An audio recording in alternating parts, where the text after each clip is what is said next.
See.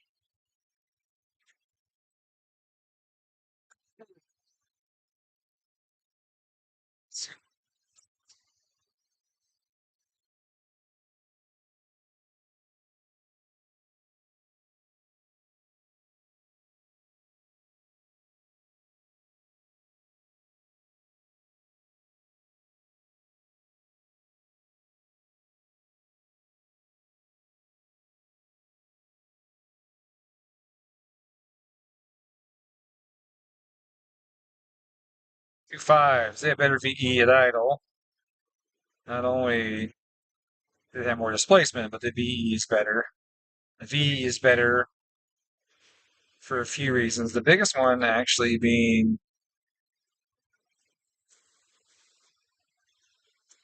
sorry, biggest one actually being the piston speed at TDC is faster than a short stroke, longer rod. If you look at piston velocity through TDC on a 1.65 rod ratio versus a 1.75 rod ratio, see the piston goes quicker through TDC, slower through bottom dead center on those. So this was previously tuned on a 2.3, and now we've got it on a 2.5. So yeah, we'll see how she does. But I gotta make a bunch of adjustments here. Oh, that beeping sound for him. Bleep, bleep, bleep. Okay, I got a kill. Doesn't have oil temp. It's got oil pressure, but not oil temperature. So let me disable that. Bling. Okay, store that. All right, now I'm looking at my. Okay, now this is something that I wanted to talk about for you guys here between standalones and factory ECUs. It's an important thing to think about. Uh, hey, Steven. Steven. Oh, yeah, you got a link too. That's right. No, I don't. You have a Mtron. But anyways, uh, in if you're doing a factory ECU in a Subaru, first off, loads across the top. Right here, you see I have RPM across the top here, load vertical. For sure we can change that. Uh, no, I didn't go. It's the wrong. You changed the axes, maybe not. No, I don't think so. I think I have to go to axis setup and then change them here. Yeah. We don't want to do that because then that just screws everything up. But anyways, on the Subaru, you'll see that load is across the top and RPM goes down. But load is in grams per revolution or grams per cylinder based on who scaled it to what degree. What you'll notice is that at atmospheric pressure, a 2.5 is going to have a higher load than a 2-liter. And that's because more displacement means there's more air for the same pressure in the cylinder. And so if you did a 2.5 to a 2-liter or vice versa swap, the first thing you would notice is that when you give it throttle and there's no boost, the timing is completely wrong because let's say you had a 2-liter map on it. Well, its atmospheric pressure is going to be around a 1.0 load. And then around that 1.0 load, you're going to have high 20s, 30s, or whatever for timing. But at 1.2, it's going to be like a low 20s to high teens. You put a 2.5 in there, all of a sudden, boom, at atmospheric pressure, you're at 1.2 load, and your timing is high teens, low 20s, when it needs to be high 20s, low 30s. So, in the case of a displacement swap in something that is mass airflow based or air mass based, whereas this is pressure based for load. If it's air mass based for load, you will need to alter those breakpoints to meet the change in displacement to get the timing right. And let's say that two engines had the exact same timing requirements at the same pressures. Well, you would still have to change the load by the factor of the displacement to get that 30-degree timing at 1.2 load or whatever. So on a factory, you see what you can technically just grab the upper load axis and scale that axis to say, uh, divide by or multiply by 0.8, then knock everything down 20%, and then you'd have like the right timing for the 2.5 on the 2 liter map. If they were at the same pressure and stuff. So in this situation, I don't have to do that because this is still atmospheric pressure. Why is my battery not plugged in? I'm not plugged in. It came out. I tugged it too hard. So atmospheric pressure is atmospheric pressure, so it's not going to change that. Now, do these two engines have different timing demands? Yes, they will have different timing demands. That is true.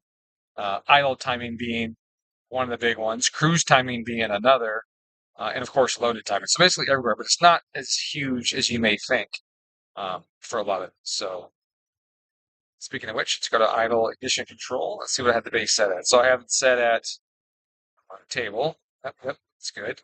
15, 14. So most 2.5s from Subaru are 16 and change right here. But this has got cams, so I don't mind it being a little less than that because I'm adding more air to it in this area. But also it's a 2.5 liter, and on bigger cams, a 2.5 liter will suck up cams better. So I can technically lower my idle speed. My target idle speed be 950. Doesn't have to be 950 anymore. It could be 900. It could be 850. 850 might be a little low with your cams this size, but we'll see. Let's go down. Let's go 875. 875 is probably a good one. Yeah, we're here slowing down some. Like that. Okay. This 2.5 liter will idle better at a lower RPM with the same size cams because it's got more displacement. It's got more velocity to the ports, even with the bigger cam, than a 2.3 or 2 liter would, etc. So, all right. All these windows up. Now this car is on a new motor, so this will just be a break-in tune. This won't be full-blown tune. We're not going to go too hard on it. I just need to make sure that the VE map is squared away and that I don't know, that the knock control system is working and things like that. So that's what we're gonna do. Okay. Double check my stream real quick and see.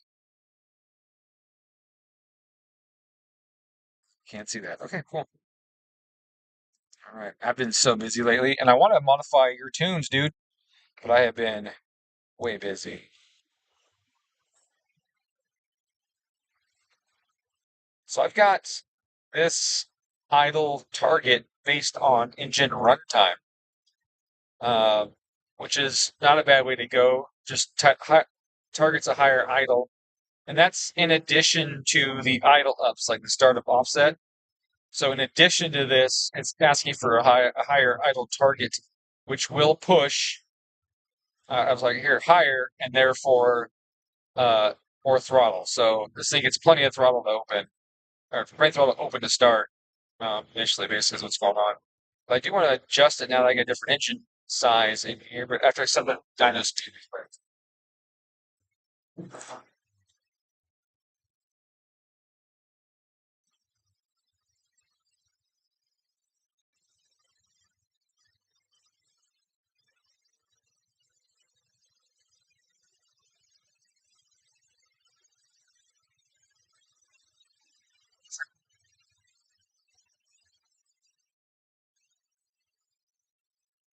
I cannot wait till my glasses come in.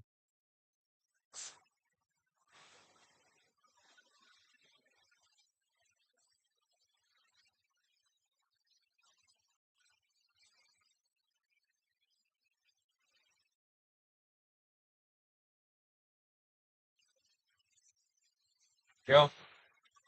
I hate that I have to say that. Hate that I have to say uh, that I can't wait for my glasses to show up, but it's true.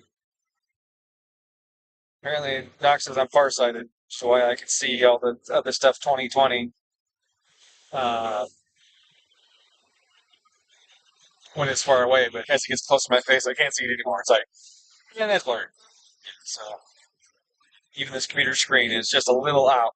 These glasses on, see, for an old shitty prescription. Holy fudge, they're dirty. I was wearing these up. I was outside of that horse. So, okay. So I locked the speed on the dyno at 35. Now I'm going to gonna do. No, let me do idle first. So I was gonna do idle first. I'm on the idle screen. That was really smooth. Really nice, honestly. That was really, really nice. I like that. Look how stable that idle is. That's one thing that's nice when an engine's together well. Look at the target error here on the right, if you can see it. I mean, it's less than 20 most of the time. That's freaking awesome. That is so stable. This thing's just purring right now. That is so good. Yeah, you guys just barely see it. Above the accumulated fuel consumption to the right there, that is the idle speed error. And you see it just went up because a fan just kicked on. Um, but otherwise, right now, as it sits steady, that is just beautiful. These lines, they're so fine. Target looks good. Let's see where my fuel is real quick at this idle setting. Um, why did it go? Where'd all my stuff go? Oh, because I'm on idle. That's one thing I hate about the link. I mean, I like the link for that, but I also hate the link for that. It changes what's in that window. So here's always visible, and always visible is not the stuff I always want. So like I always want my closed loop. I always want to see that, no matter what I'm in, even though I'm not doing fuel right now. I want to see where it's going. Um, so I want to see. Wow, 0. Oh, that's long term. Okay, I didn't realize I selected long term. Wow, that's crazy. I didn't expect that to happen.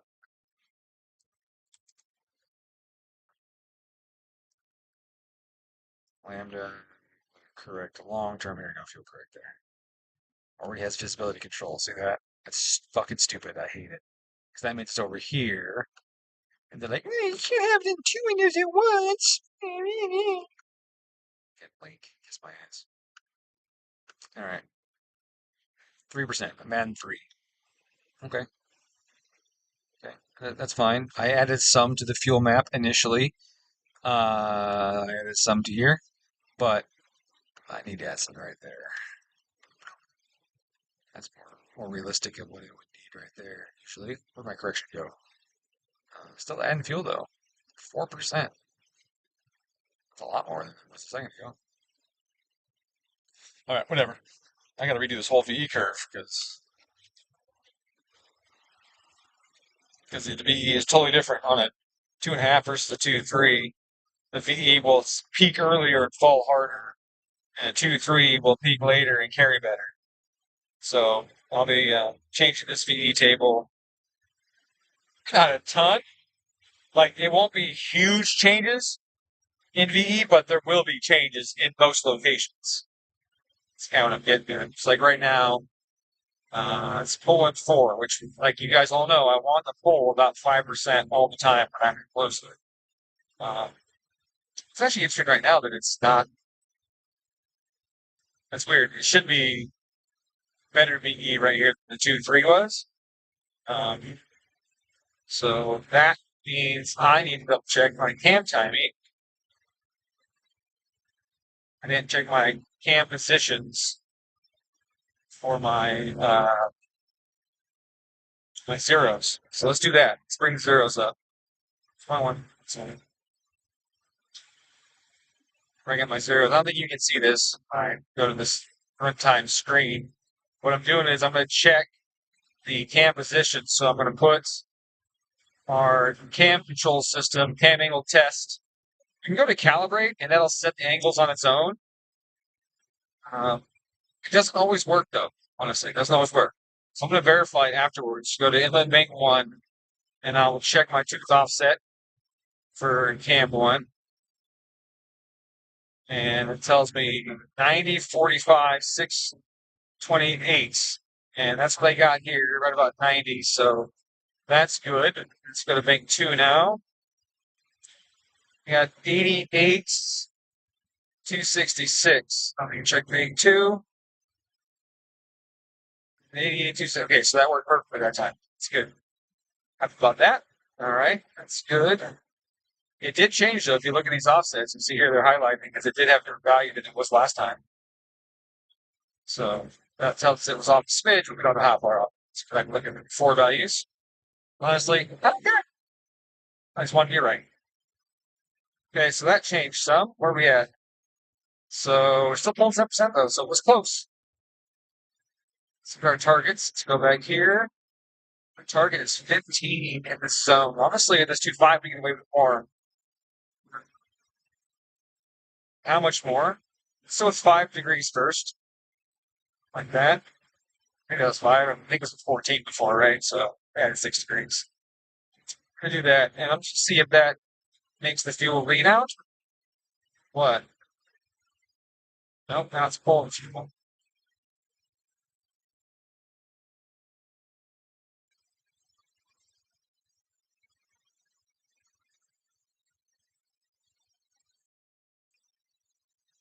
Let's go 0.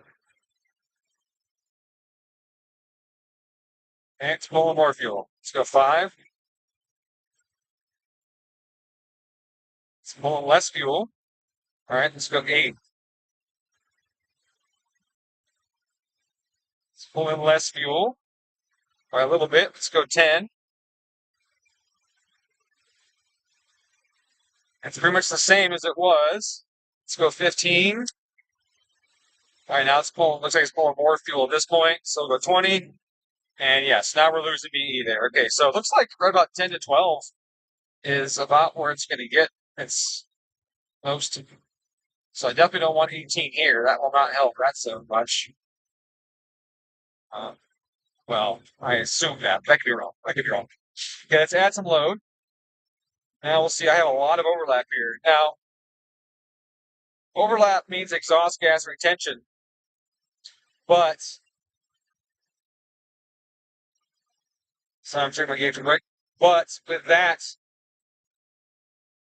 as the pressure goes up, I get less exhaust gas retention. The intake pressure goes up, less pressure. So minus 15. Yeah, 35 seems like a lot. I'm not sure. I guess the other engine wanted that. We're at 20. See if that changes any. Oh, it's going to 0. Yeah, see how it got richer to the 9 lambda. So like the 30. And leaned out some. We got the 9.6. Oh, maybe 30 is not too bad. Let's go 25. Let's see what we get. And Richard, let's go 40. Nope, it went negative. It backwards. All right. So we are losing some VE in this engine. That's a surprise.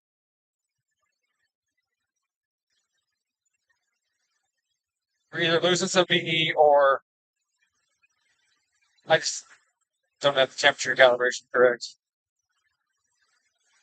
Something's not correct in the calibration for temp correction or something. Because that's definitely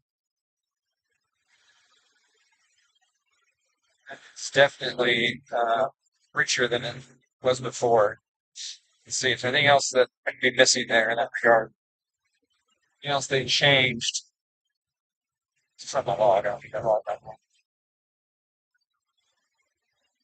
On the list of things that were changed in this engine, I'm trying to think if there was anything else that affected fuel lines.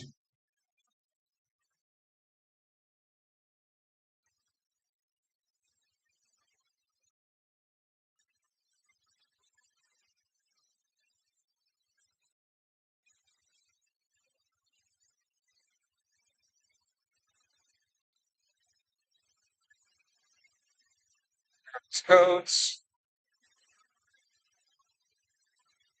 That. And I can't think of anything else. Because I have less VP down here. So, must be a temperature thing. Let's go to charge temp approximation. Where am I at? Okay. Let's go to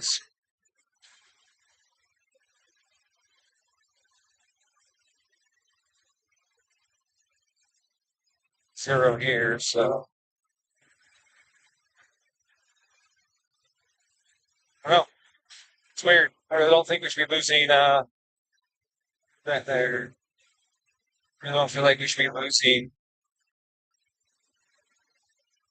that much VE between these two engines. I feel like it should be improved VE, not worse VE. Weird.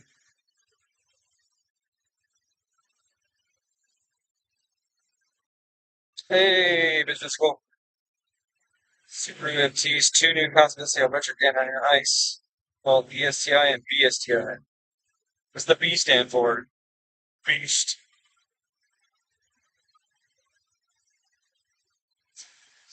What's that? Why is there like gray space in there? Guess let's crop that off. Crop that off. So we got good with that. Crop it off here too. Skins. Dynograph more. Let's crop this down. And actually this is big on the bottom. Like so now I can shrink it some. Okay, then we're gonna go to let's go to the graph screen real quick. See how that comes off in my cropping. That's perfect. Shrink it a little bit more.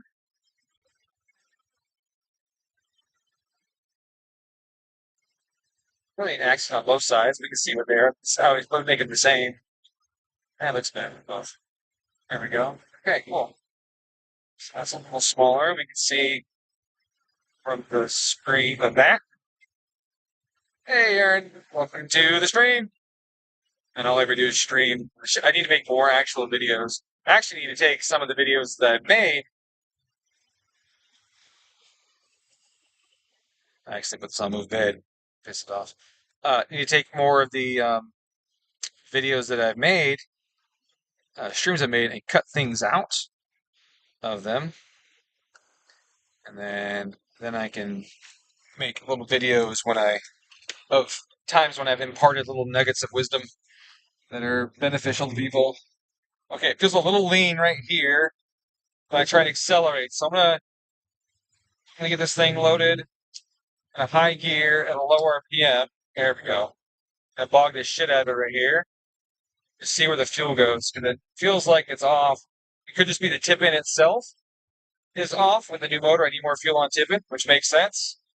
For displacement, make sure first that the fuel map is correct.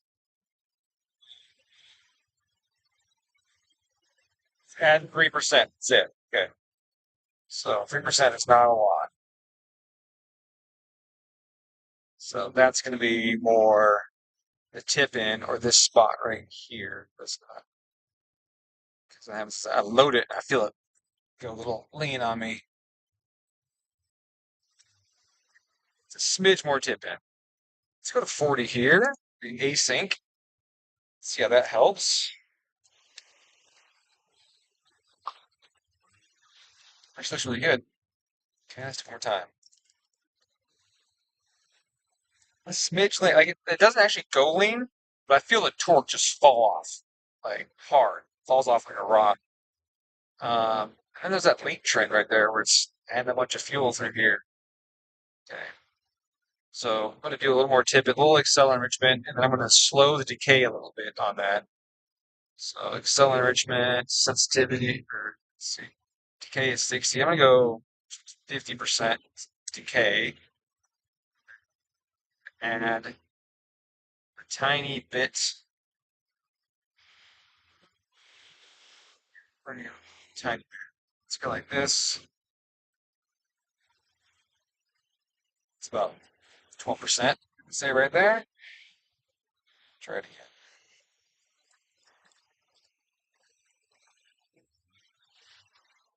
Okay, there was still a little lean spike on it, but I didn't feel it that time. Like I felt it before significantly. This bog itself. Okay, it was good. Was it good on the bog? Okay, let's do a little quicker one. Okay, that was good. Let's see ignition timing during that time. Am I getting the advance falling too fast during that? Because it's going to bring it down here. That's plenty of timing. 26 is plenty. Yeah, stuff. Plenty of timing. Okay, there we go. This might be. I'll have to check this area. STI's had like 56 degrees of timing through here, the spot. So, um, okay, so that's good. I like that. My cams, they're moving too quick. That could be what it is right there. Like how far that moves that fast.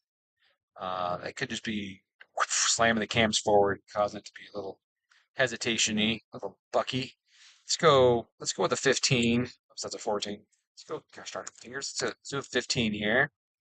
And I'm just gonna do this.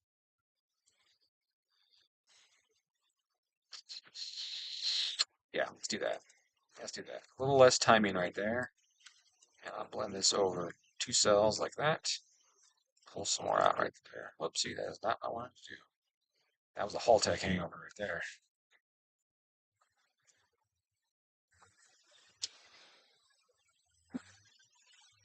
Okay, I like it. Feels good.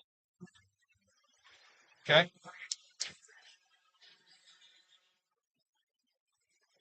feels good. Hey, Mark. Hope things are good. Welcome everybody. Oh, I like how it's got like crown number 2 is like the order you showed in stream or something, or I don't know. But I saw the 3 turn to a 2, so I don't know what that means. But thank you guys. Thank you guys for hanging out. Just working on this car, working on the low end stuff here. I want to make sure that all the VE tables are good, the cams are moving correctly, all that stuff's happening like we want. I still got to do the knock stuff too. I need to see about the noise level of the engine versus my threshold. Okay, so you see there, the threshold's way above the noise level. So I can either turn the gain up or turn the threshold down. That's always an option too. So if I go gain 4, do that, and that'll make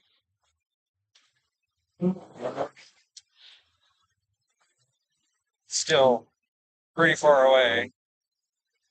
Now I don't want it hugging it because then every little thing's just sitting above there. But I don't want it too far away so that when knock happens, it doesn't hear it, right? So let's go to the threshold table. This engine's quieter than the last time, I feel like. Then I'm going to go, we're going to multiply it by, we're going to go 0.8, so 20% drop. And that,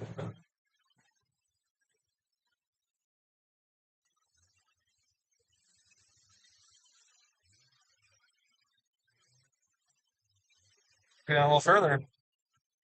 Let's do it again. Let's do it 20% again. Oops. Knowing which order to put the controls in for each tuning system is a little annoying. So for Mtron, I would type the number and then the action. So I would say, oh, I want to change it by 1.2. I want to multiply 1.2, like 1.2 multiply. Link's the other way around. You do the action and then the value. So it's there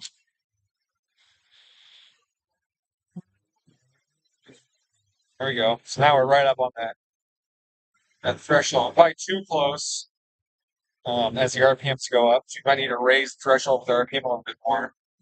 Less with load and more with RPM. And see how it gets up there? So, all right. That's a good start for now.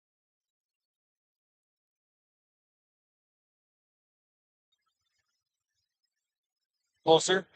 Made it more conservative. I upped the gain 30% and I lowered the threshold 20% twice. So it's definitely closer to that.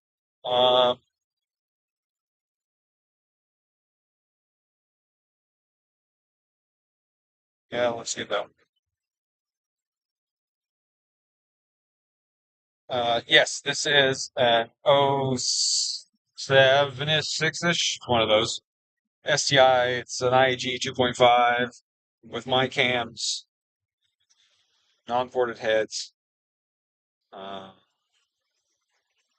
Boy, idle's so good though. This thing is really idle well.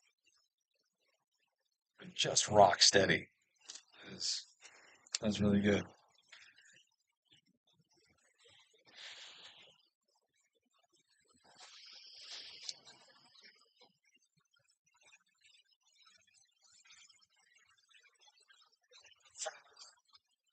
Turns light, let's go right to it. That's great. Everything is really good on this one. That idle control is just really damn good. I'm really happy with it. I must have spent a lot of time on it before. Honestly, I probably did. Probably spent about whack of time on it earlier. Okay, that all looks good. Let's go back to our fuel map again. All right, so I think I got cam timing more where I want it. Let me check cam timing up higher, not just in the cruise region. Let's see. Yeah, that looks pretty good. That looks pretty good. Let's get up here into this zone.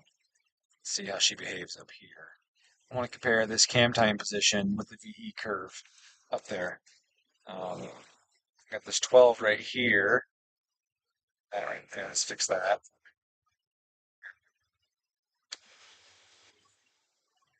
So I want to get the VE table in here and see how it's all behaving.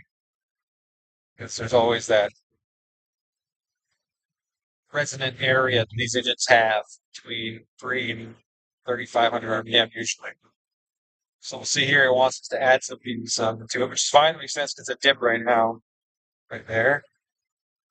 But is it also down here adding some too? It's really close to that. Oh yeah, no, it's adding. Just had to give it time. So the decel, these things don't have, Lake doesn't have a decel alignment uh, like a lot of these suits have. So they always go a little rich when you pull low down. Okay, look at that. 14%. That is a lot better than when we were up there. Holy crap.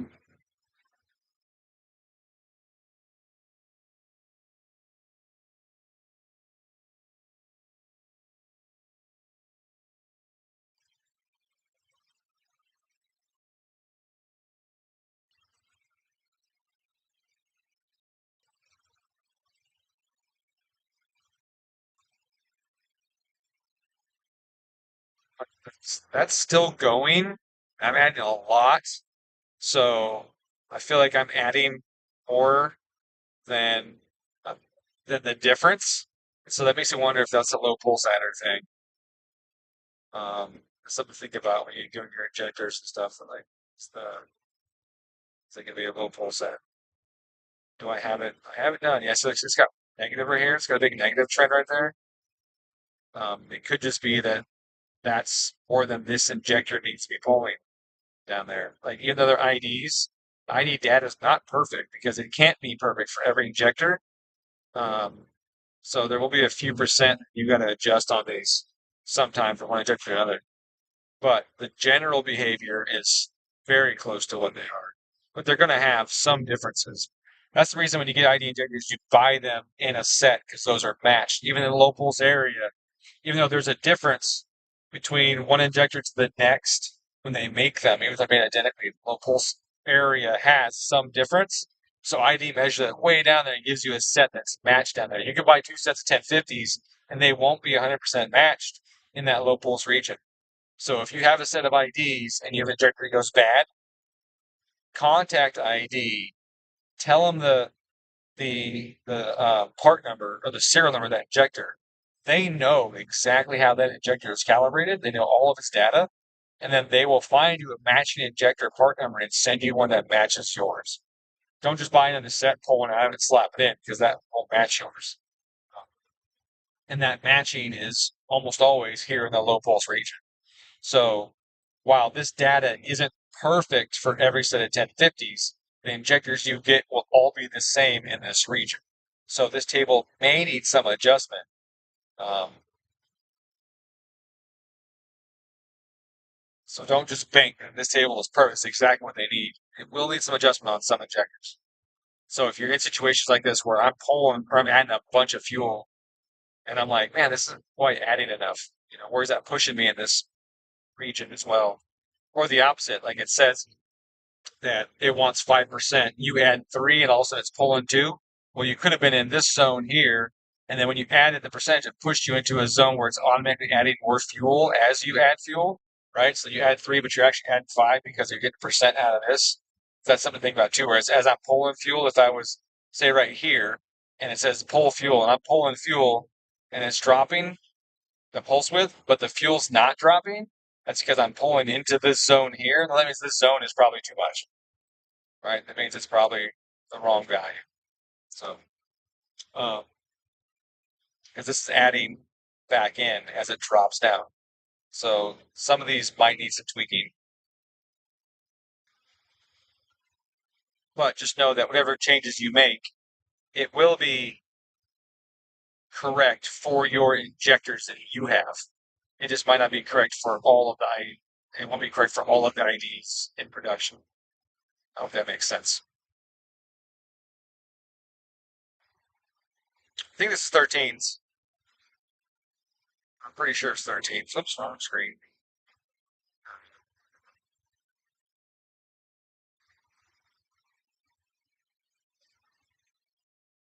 Yeah, so the 13s and we got the pressure cranked up on. See the rated pressure here? So we got the base pressure higher and they're on 13s.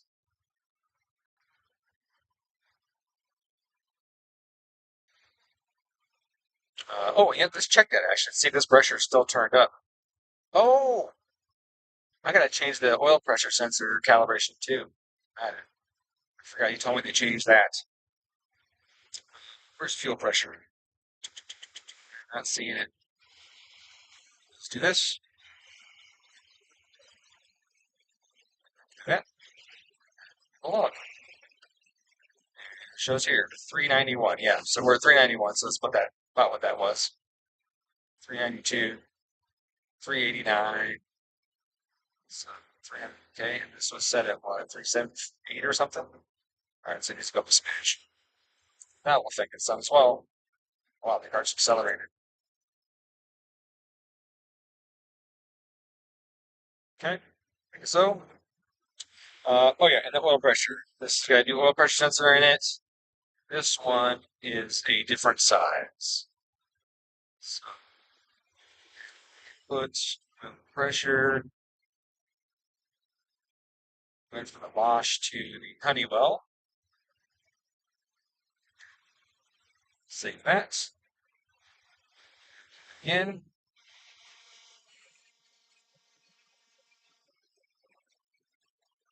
Got a little skip right now. I'm gonna stop what I'm talking about. A little skip right, a little. Uh.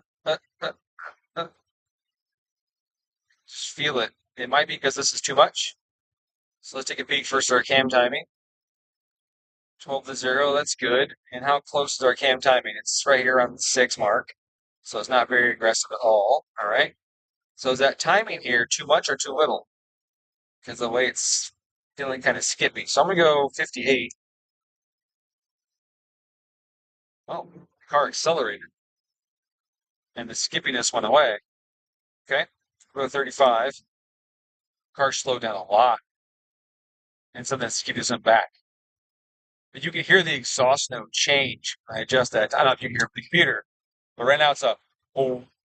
And then I go 55. Like it picks up. It picks up. So it obviously wants more timing. And um,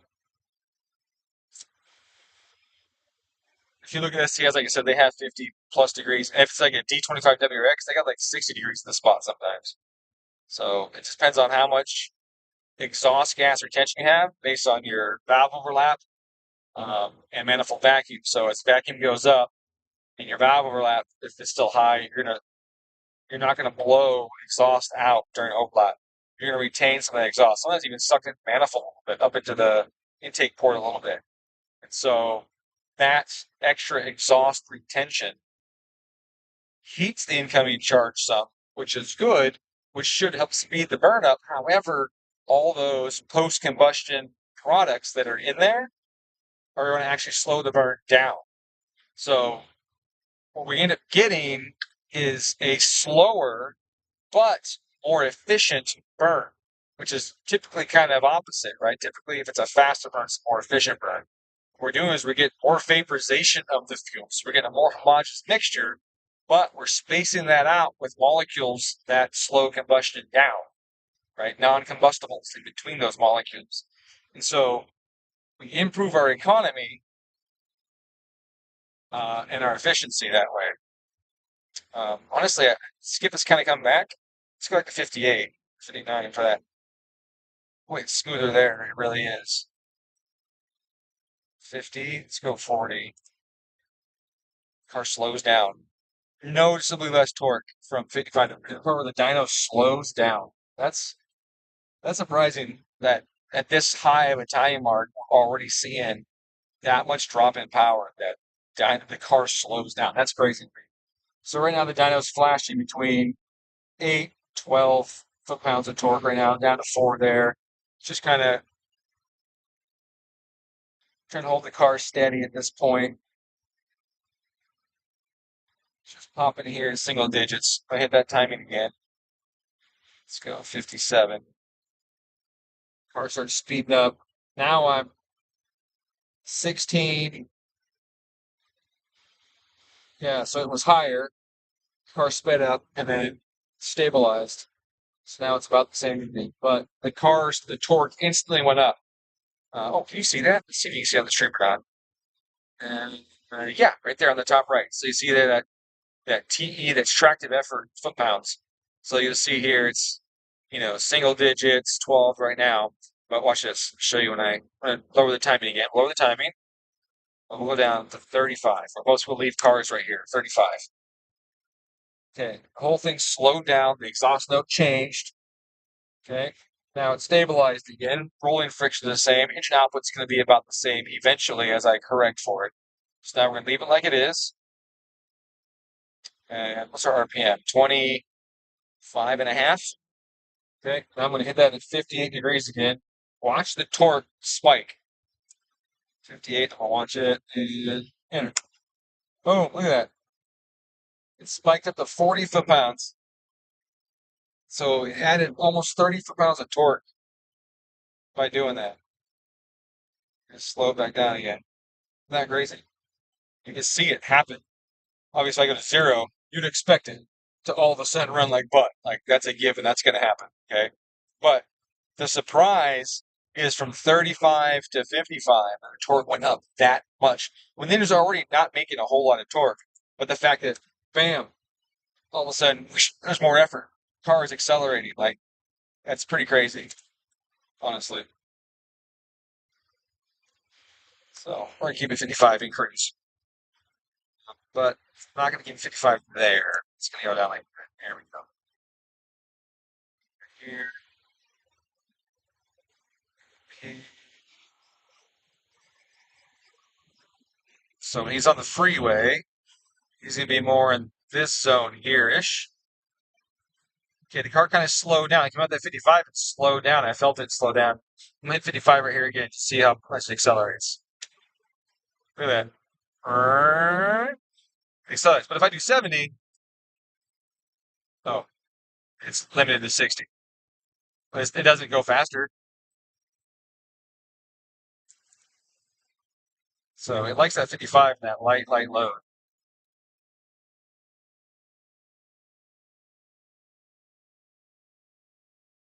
Retain exhaust gas. We're slowing our burn down. We're heating the fuel that's in there, and we're getting a very, very clean, very efficient burn right there. More vaporization, more homogeneous mixture.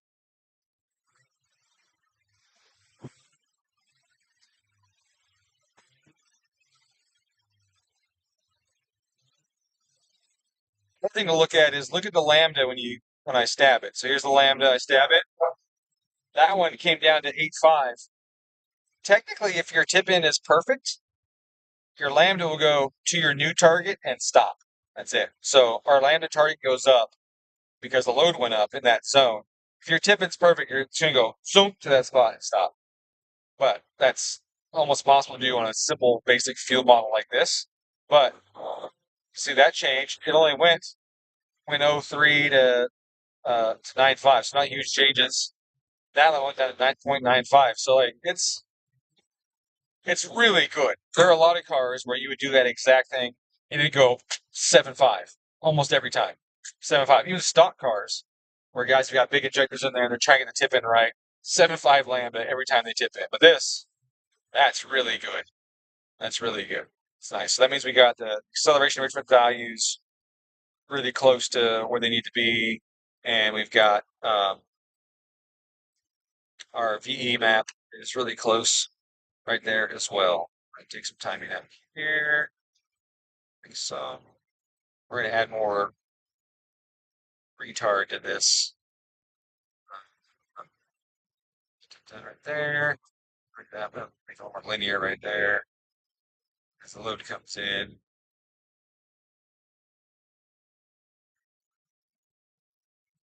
And it'll pull a lot of time out of this thing at top. Because again, break in tune. So a lot of timing here is fine. It's not going to knock. It's not making any noise. We can listen to it and see. See that fade? Not even close to the threshold. And one of this. Oh, there's an exception. That one got louder right on that threshold. Okay, so let's look at that one. Let's start that one. Let's pull some timing right here. Now, how much of that is actual engine noise? How much of that is, or potentially aggressive ignition, and how much of that is from engine noise? That's what I'm trying to say. So that cylinder is louder than the rest. That's cylinder 4. Okay, cylinder 4 is a known loud cylinder because it gets less cooling. And it's significantly louder. The whole section is quieter here, then it pops up to louder.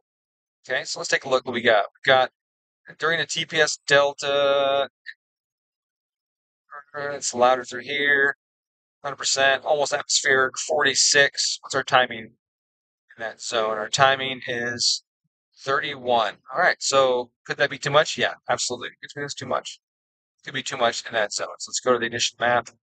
Here, we'll see where this zone right here, 31 could be a little high. And it ramps up in this zone, so it could be too much. But also, that was more on cylinder 4 than the other cylinders. So let's go look at our individual cylinder trims. I don't think I've set these up yet. Cylinder 4, here we go.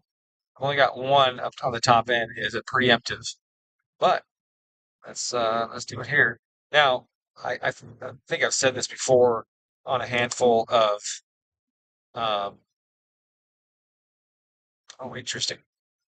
On a handful of streams. These engines from the factory have the timing really close in each cylinder, but that's not realistic. It's not realistic that they'd all be that close together.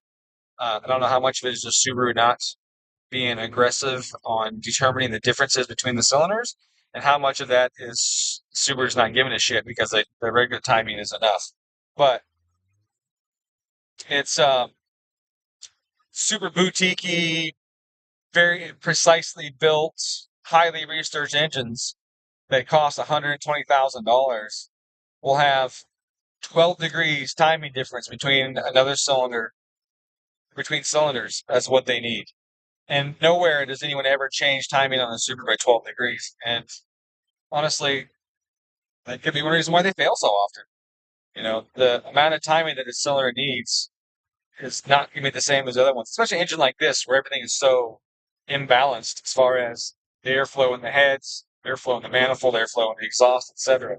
To think that for a second they're going to be, within a degree, it's kind of silly, especially with the coolant the way it is. Cylinder head from 4 being hotter than cylinder 2.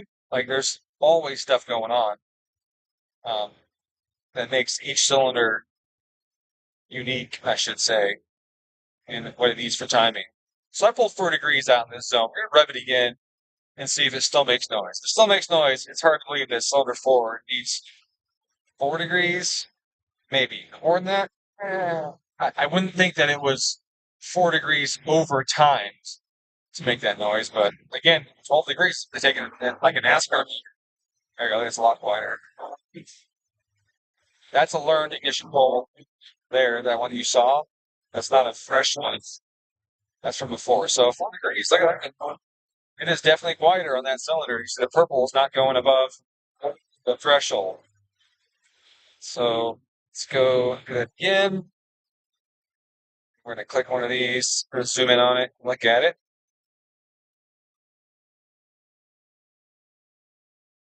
Right here, general.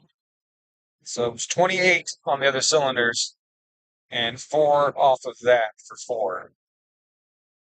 Okay, it could be.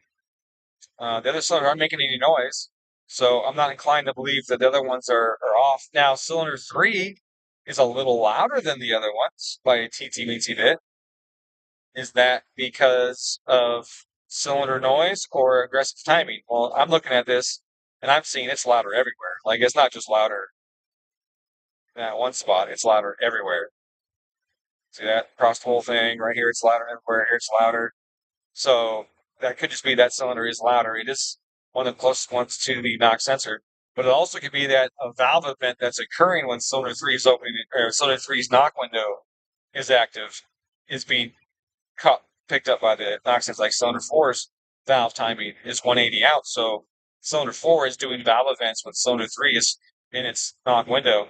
So it could be valve train or even piston slap on cylinder 4 that could be carried over into cylinder 3. So you don't always know. But the best way to do it is to yank timing out of it and see what happens. So like in that one, you saw cylinder 4 was continuously louder. When I gave it load, I pulled timing out, boom, it went away. Okay. And it wasn't like this. It wasn't across the board. It was the same, and then it spiked above, saying, yep, cylinder 4 wants less timing for sure. This one is louder all the time. So that one sounds more like just noise. And so what we do for that is what I've done already is I lowered the gain on that cylinder by itself. You'll see that it's dropped down about 12% to get it down close to the other cylinders. So something to keep in mind there. Cylinder 4, I gotta reset that. There we go. Fair table, there it is. So now that correction will pop back in again. Let's run it again without that correction.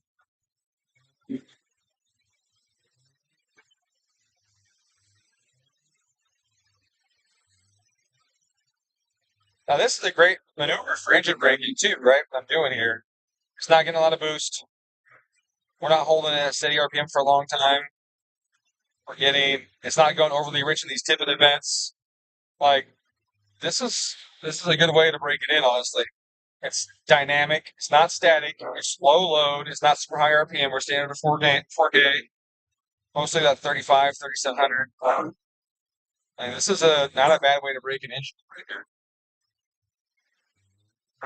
And you can watch the engine noise, see how it's doing. It's really good. That's really good. All right, what else we got in my chat here? Well, you can't ever say PSI, Mark, because PSI means nothing. So, um, yeah, PSI has nothing to do with it, right? Boost level has nothing to do with it. It could be a GT40 1200, and it would make 500 wheel at 16 pounds of boost. And it could be a 3600 or 3725 and need 25 to make 500 wheel. So, my advice is never reference boost pressure. If you're doing what you're asking me, which is at what power level are 1300s be maxed out at. 1300s differential pressure across the injector is the same at all boost levels if your fuel system made correctly. So with a differential pressure of almost 400 kPa, this thing on 1300s on ethanol will do about 580 wheel. And it'll take, with this turbo, I think this is a 700 or 770. I mean, with this turbo, that'll take like 25-ish psi through the mid-range, typically somewhere in that range, to do it. It might start tapering at the top end, but I'll have to watch out for speed in that case. Because at 580 on this dyno, a 770 is about 10% over its rated speed. Which is one reason why I'm excited to get some A25s on the dyno, because they have wider map. They should be better for doing that.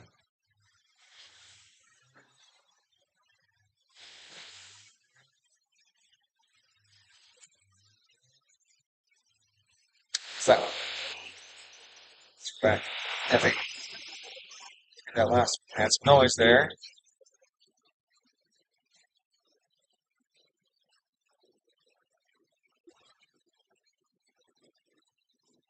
It's like all the cylinders kind of went louder right there. So 3 and 4, and especially 3 more than the other ones, all went a little louder right there. So they could just be because obviously I'm letting off. They could be noise in the drivetrain be letting off, and the drop in torque causing some noise in there. So that's something to think about. See, that's right at the end. It already started letting off too.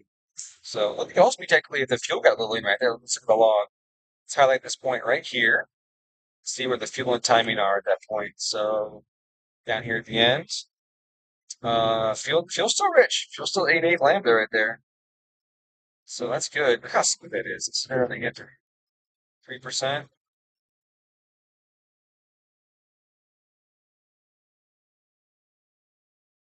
Really happy with that. It's running really good. Really happy with how well it's running right now.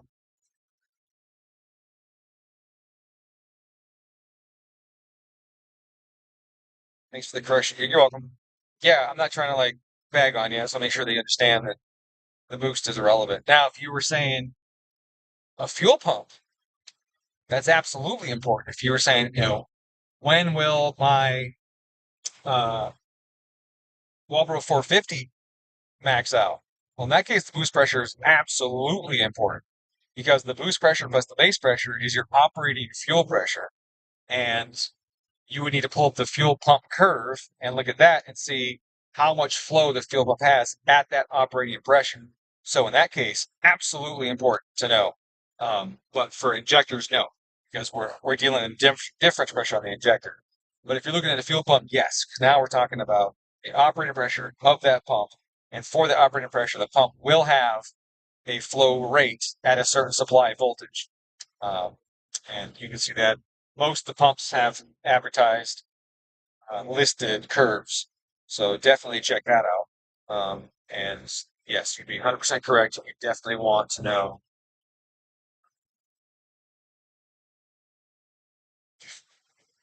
Wastegate. We're going to turn off the booster control system on this because it's breaking that.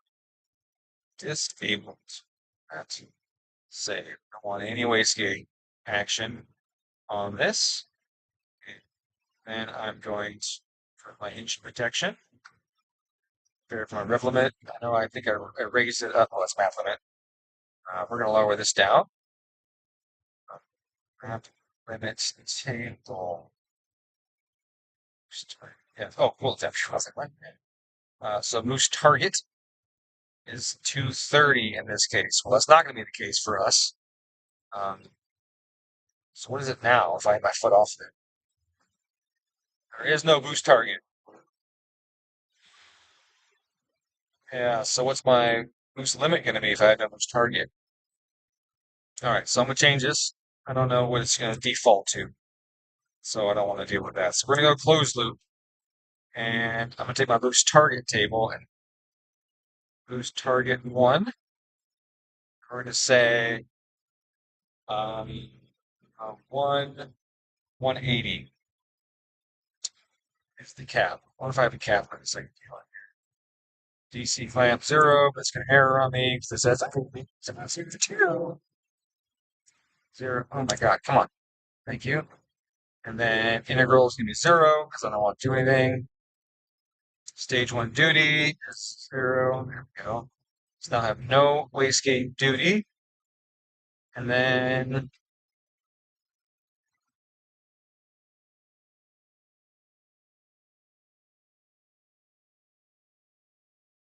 okay.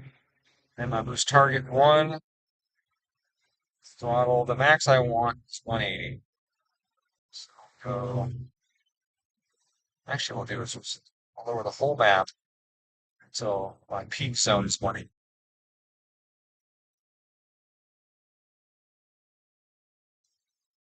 Like that. Okay. Save that guy. And then I'm going to go to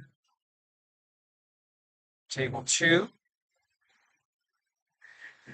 We're going to do the same thing in case the owner decides to put ethanol on this before we're ready for that. I want it cranking up the power at ethanol during this warm up. Okay. Here we go. Let's go back to our range limits. Map limit.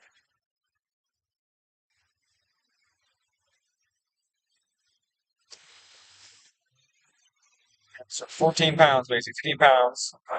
We're going to get a overboost cut if he gets that.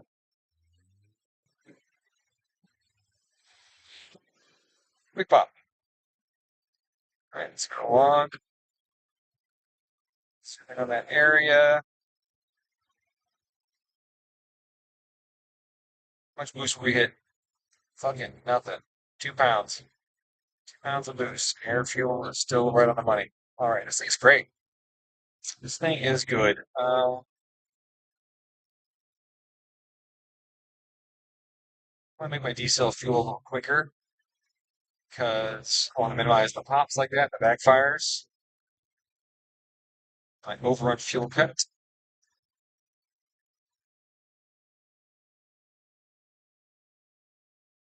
200. Okay.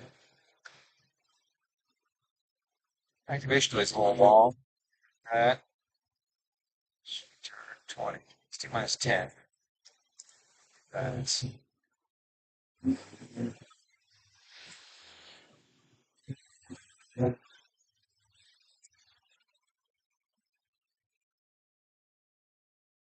weird that it's still popping. That's a weird one. It's still popping, but the fuel is supposedly cut.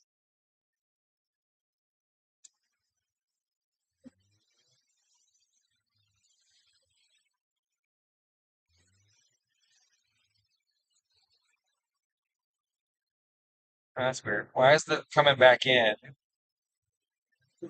before the European is supposed to come back in it? That's something weird.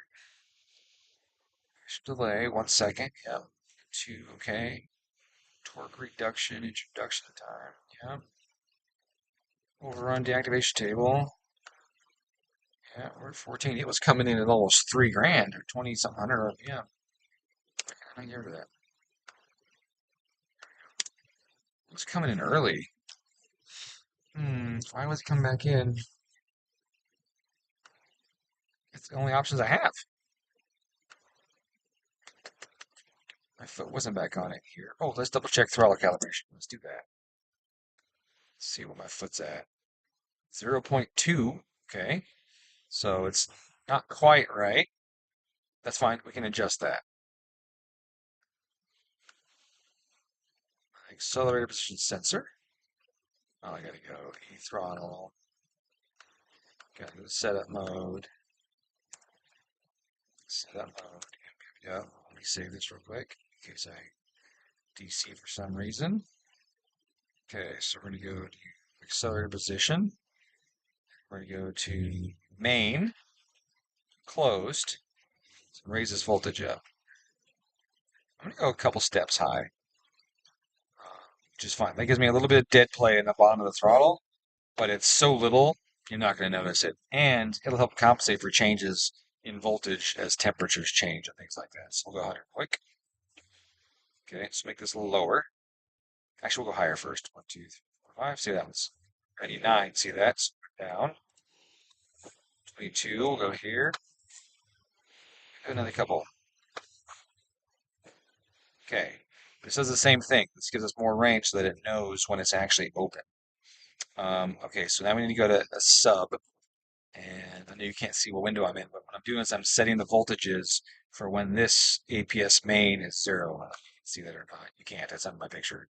But on my picture, we're looking at the accelerator position, the accelerator pedal position, and I'm adjusting the voltage so that it's just outside of that range, right? Like just outside of that range. So if my pedal voltage range is this, I'm setting my thresholds a little bit on either side. Is that right? No, we go in like this with it.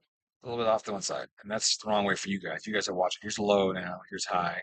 So my low is say 0.2. I'm going to make it, um, 0.25, right? Higher. So I'm going to go squeak like that. I'm going to bring that up a little bit so that as I come off the pedal, it thinks I'm at 0 a little bit before I actually am. Because I want to give myself range for when there's voltage fluctuations and things like that. I don't want to one day when it's a colder day and the alternator's more pissed off charging the battery because it's been sitting for a while, you haven't driven it, the voltage has just sagged a smidge. Or the capacitors and inductors in the board for the voltage regulator circuit are just a little more reactive because of the difference in temperature, and that voltage is off a smidge, and have it throw off your throttle control. I think I need to change that in a couple customers' cars right now, actually. Um, I don't always remember to do it, but it is important. Even though you calibrate it, go in there, bump them in a little bit. Bump that lower voltage up so that it's reads 0 sooner. Take that higher voltage and bump it down so it reads 100% sooner. So that one day the next, all of a sudden your 100 isn't 100 anymore. if your foot's at 92 and the throttle thinks it's 100, so what, right? That doesn't fucking matter. That's like nothing. But if your throttle's at 100 and it thinks 92, well, then that could be something, right? And so just take that range, shorten the voltage range up a little bit so that the pedal operates slightly wider than that. And then you'll get something that's more um, forgiving. And like Nick from Entron said, you take a factory computer and you throw in, a factory car and you put different throttle bodies in it, you're not sitting there calibrating every throttle body. Why? Because they have built into the control schemes a little range on either side.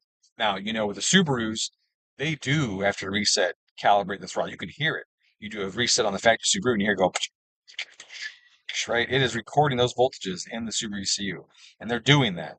Um, but they are also assigning a range on either end initially. So, whereas these ECUs typically have a fixed voltage, and you saw it at 0.01 volts accuracy, the factory ECU goes, no, I know that that's going to be varying. I know it's going to change some. So they give it a range, 0.05 volts or whatever, right in the factory programming. So not every car programs the throttle body after reset. Subaru's one of the few cars that does it. Most of them just go, this is the range it operates in. This is what we give it. So it doesn't hurt with hot air. It doesn't hurt to do the same thing with your standalone. Make that happen. So now you can see that window that I was in. Oh, cool. Okay, so I'm gonna open that up again. Now that was the sub. I did the sub or the main. Now I'm gonna do the sub. I'm not even gonna open the sub. I'm not gonna bother with it. What we're gonna do is we're just gonna go and add 0.03 to it. 2, 3, and I'll pull off 0.03. 2, 3. There we go. Now I know that sub and that main are pretty close. If I'm in doubt, I can hit F12 and bring up my e-throttle page and see what they're at. E-throttle target, throttle position, accelerator position. I got 0, 0. I'm gonna log this actually. I think I can log. I'm just gonna that. Stop the log. Go to my logger. I should get my e-throttle page. Probably shows it. E-throttle page. Close this. And we've got sub, main, and okay, they're on each other. That's fine. Even a little wiggle right there. 1.5%. 1%. So it's about 1% off. With the sub being higher almost the entire time. So I can tweak this up a little more if I wanted to. I can tweak it a smidge more, but 1% is it's closer than the main and sub are on the throttle body. Look at that, 2%, 2.5% even. They're not even that close on the throttle body. So the pedal being 1%, 1.5% that's okay. No reason to even mess with that, but we could. And so if I wanted to do that, I wanted to bring the sub up. How would you do that? You would lower both voltages. And so that just means that at the same voltage, it's a higher percentage. Is that right? Yes, because the pedal is putting out a fixed voltage. So now I just slide that scale down, and it's going to think that voltage is now higher. So I can go down 1, 2, 1, 2 like that, and that'll make it even closer. Let's see. Okay, fate. Zoom in again. Look at that, those two lines on top of each other. Look at that right there. That was still 1.5% with it being higher. So it's still higher on the sub by a little bit. Oh, that's what I wanted. Yeah, I wanted to go the other way. Sorry. It was higher before. I wanted to lower it. So that's why. I wanted to lower the throttle position, not the pedal voltage in that case. Like that.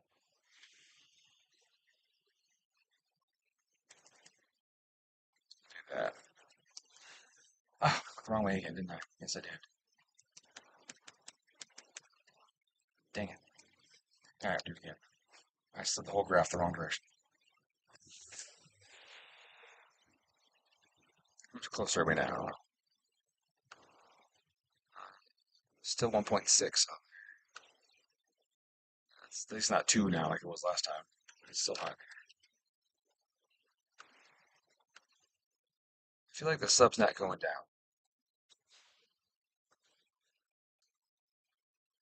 Is this up? Yeah. Okay. Bring this higher voltage like that. This one lower. Okay, see, that's too low. Now we see subs starting to go up now to 1%. So we gotta bring this back up again. Like that. Okay.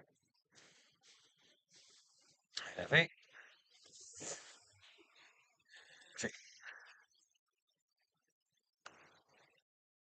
Okay, there we go. Now we're within a percent. Yep, that one's within a percent. So now we're within a percent of being the same on again, that's way more accurate than it needs to be for the accelerator pedal.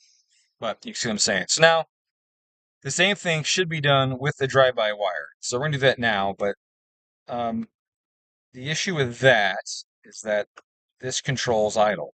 So when I change this, my idles are gonna change. That's something to keep in mind. So I'm just go up 0.2, 0.02, 1, 2, and 1, 2, like that for main, 2, 1, 2, like that for sub. So now I made that range 0.02, and you hear now the idle picked up some. So that's one thing to think about too. Now the zero on the throttle body's not going to be quite the same zero all the time. So, but that's okay. 0.02 volts is fine, and the idle control system will recover as it's doing right now. Let's go to minimum. Minimum clamp is 3. You change that now, make that 2. There we go. Now our idle's 2.6. I like it. Let's do a rev. Beautimus. That's great. No issues with that. Idle's great.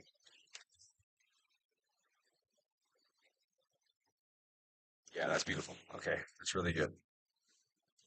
All right, and that is just another little trick that you can do. Where's this car? I don't see it. I don't see my thing here.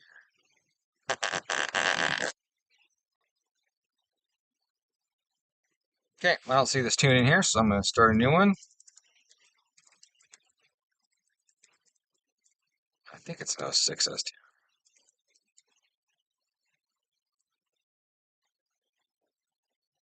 It might be an 07.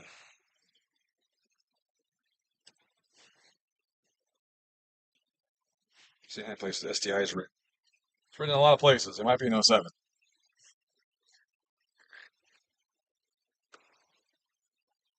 Good to see you, Dom. Tune notification. Look forward to watching later today. Take care, buddy. Oh, so Justin just came by, say hi, and split.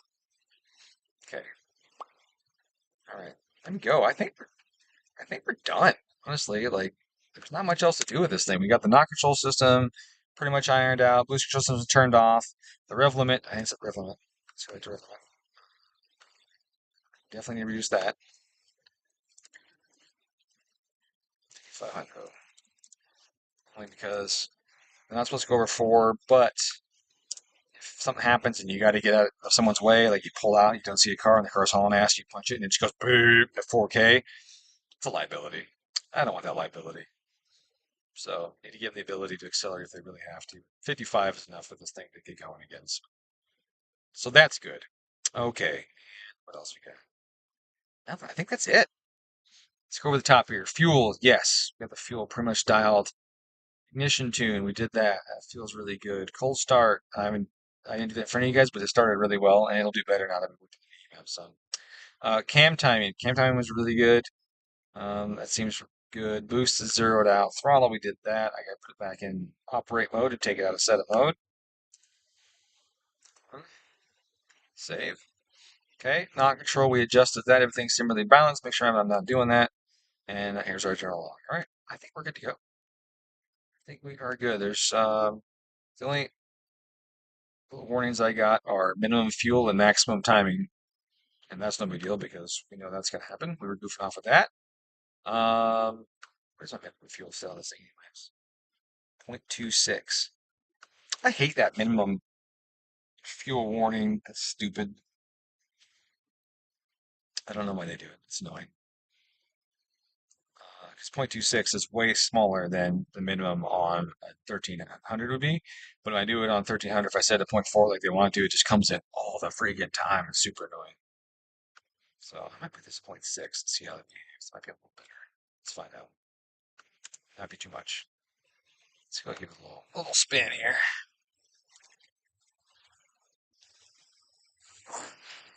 Like that.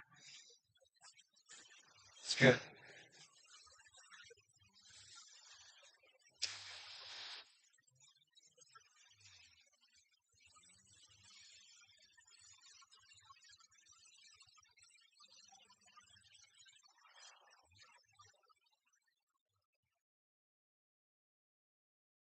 So if someone, hey, that's my car alarm.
Just kind of gain on it.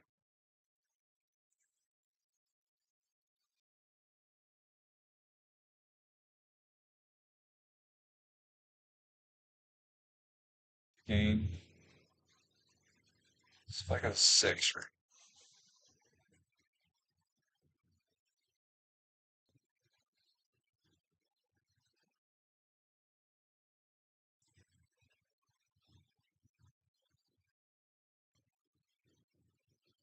still not. It's 2 times a second. It's a decent speed for one of these cars at idle.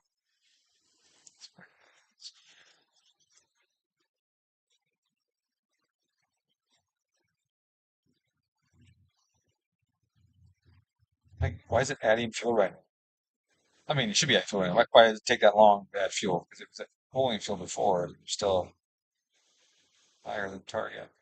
Just, it's a little interesting.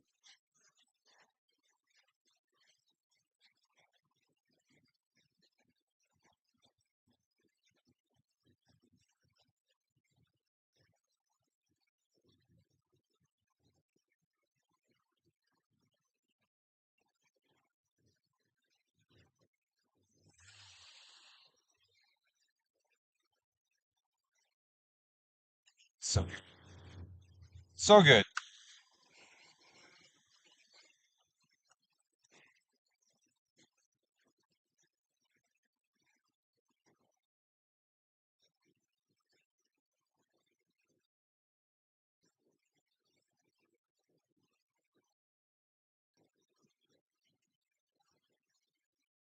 See, I like that. I want it around there. It's odd.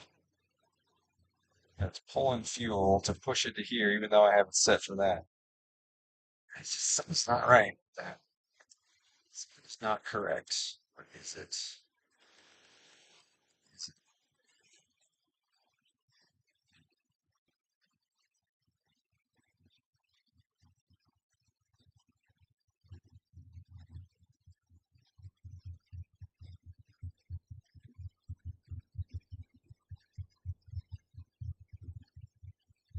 lambda average? We're not using that, right? That's what it is. So that's lambda average channel. That's averaging between lambda 1 and 2. That's why. So that's my issue right there. Uh,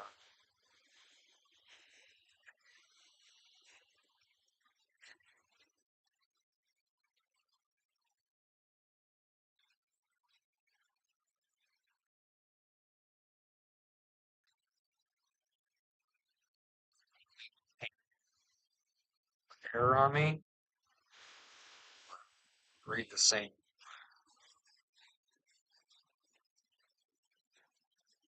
Still reads that.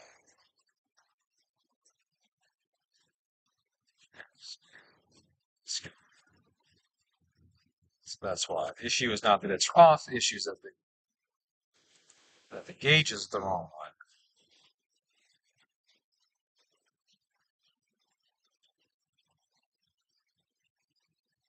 There it is. Now that makes sense. Right there at the target. Okay. Like, man, that is weird that it's that far off. My general log, I have lambda 1 on here, not lambda average. So that's why it's not weird if I'm doing a poll. I see the right value, the control value, which is lambda 1.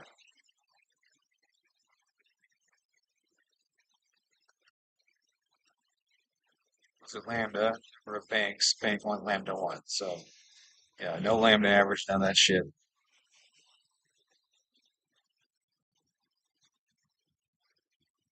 So all that's been correct, just that gauge was, man, I was like, man, son,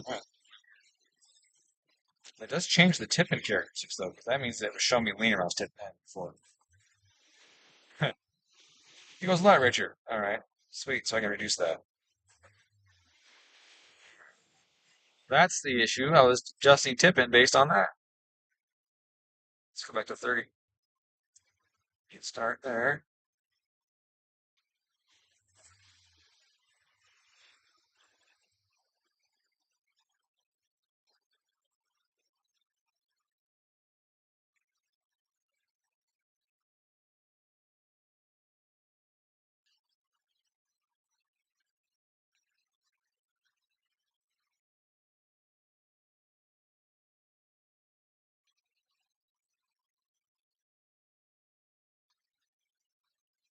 Where I was.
Big stab. So you can see it's going all the way to 100%. That's a big stab.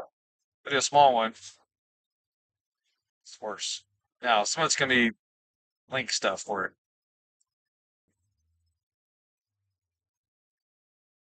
Let's try it a different way. Let's do wall wedding 100%.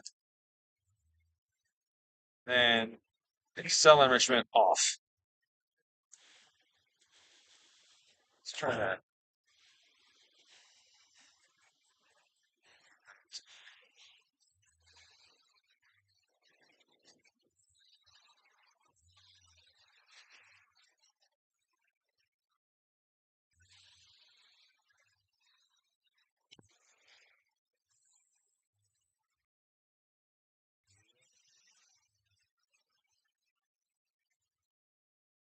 Right there. It's stuff. It's littling right there.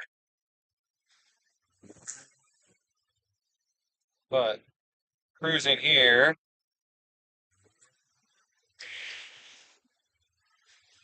it's bad, actually. Big drop out of it there.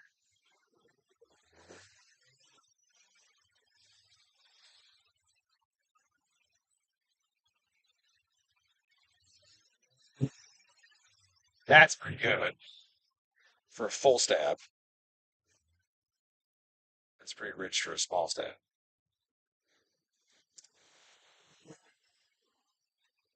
Well, I barely got any in there. Well, I keep forgetting. Link is funny because there's no disenrichment. So I feel like that's one reason because the wall wedding is supposed to do both add and pull. Yeah. When I let off, I get the rich spike. So if I just go down, see it doesn't go. But when I go down and then lift, I get that rich spike. It's not bad. That's not bad. We'll turn this back on though. Go ahead, TPS. Yep. And then I'm going to take this guy. And we're just going to kill the table by a bunch. So white, 3. This.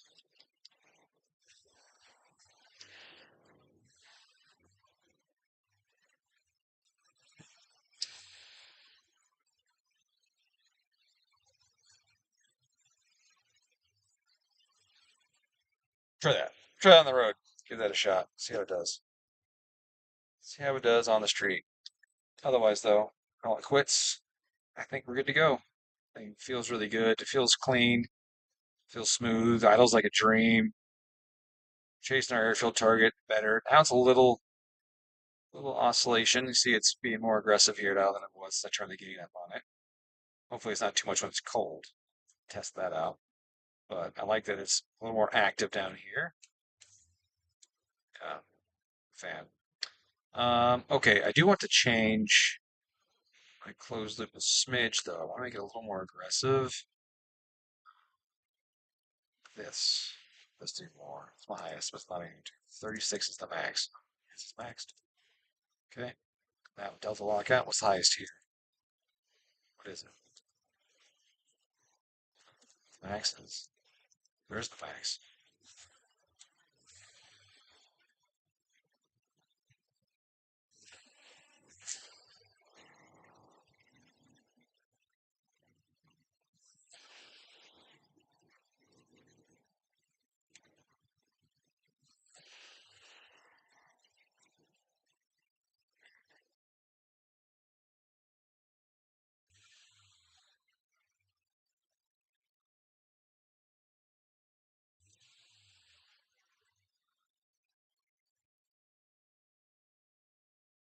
Weather's really good. Hey Don, what's up? I'm not sure if you read the chat or not in order to stay focused on the tuning, but what are you adjusting right now or trying to fix?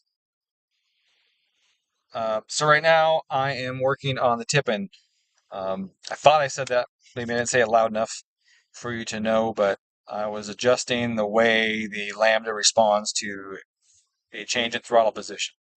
So I was doing. So there's the wall wetting, which is a new thing that Link added a handful of years ago. And then there's the standard acceleration enrichment. So you have what's called asynchronous and synchronous. Synchronous enrichment is based on your throttle. So like it happens with the throttle movement. And it's done. How do we say that?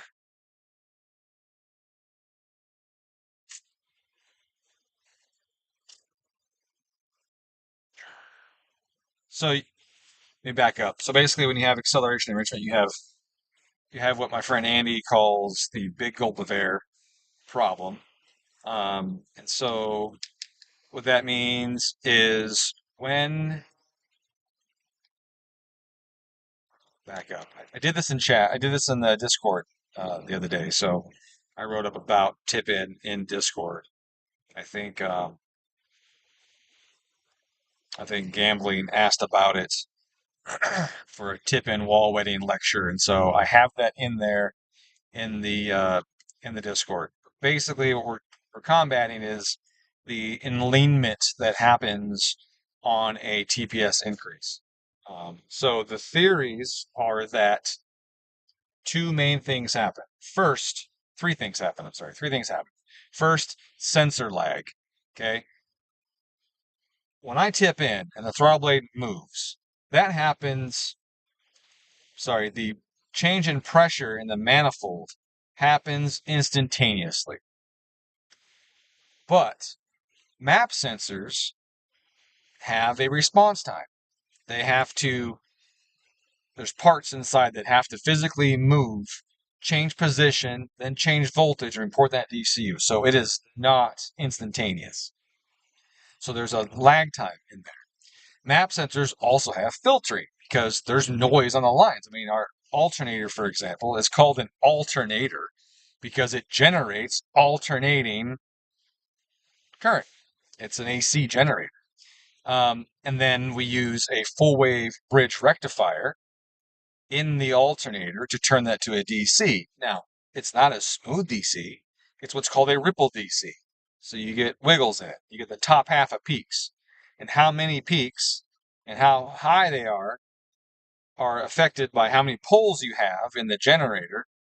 And so how much overlap the individual phases have. So if I have all these peaks and they're spread out, it's only like a two-phase, for example. If I had a two-phase generator, then or a two-pole generator, then what we're basically doing is we're creating two AC waves, and they're basically 180 degrees out of phase from each other.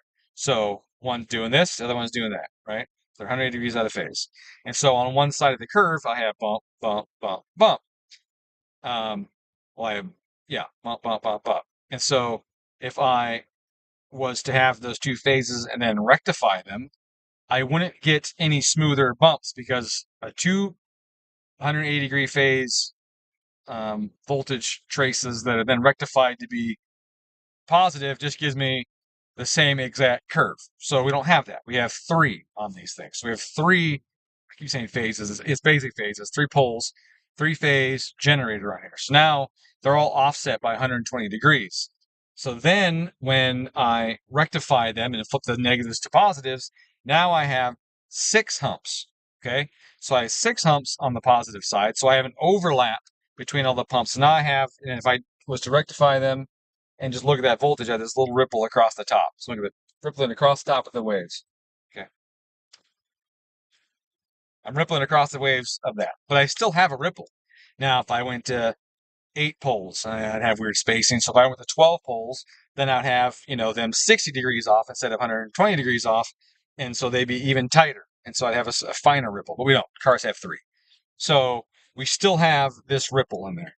And so that ripple gets carried over on the 12 volt bus and some of it gets filtered out in the 5-volt bus, but there's still a ripple because that ripple means that the regulating components in the board have to respond to that change in voltage. So we still have ripples in all of our voltages on the car, just varying ripples that we have, okay? So we have to filter the signals on the map sensor to take those ripples out, which means we're averaging that output over a period of time. The higher the filter value, the longer that period of time, which means the longer it takes for the sensor to respond to changes, or not sensor, for the ECU to register a change in the map sensor value. So now I have a natural sensor lag, and then I have a filtering lag based on that, on top of that.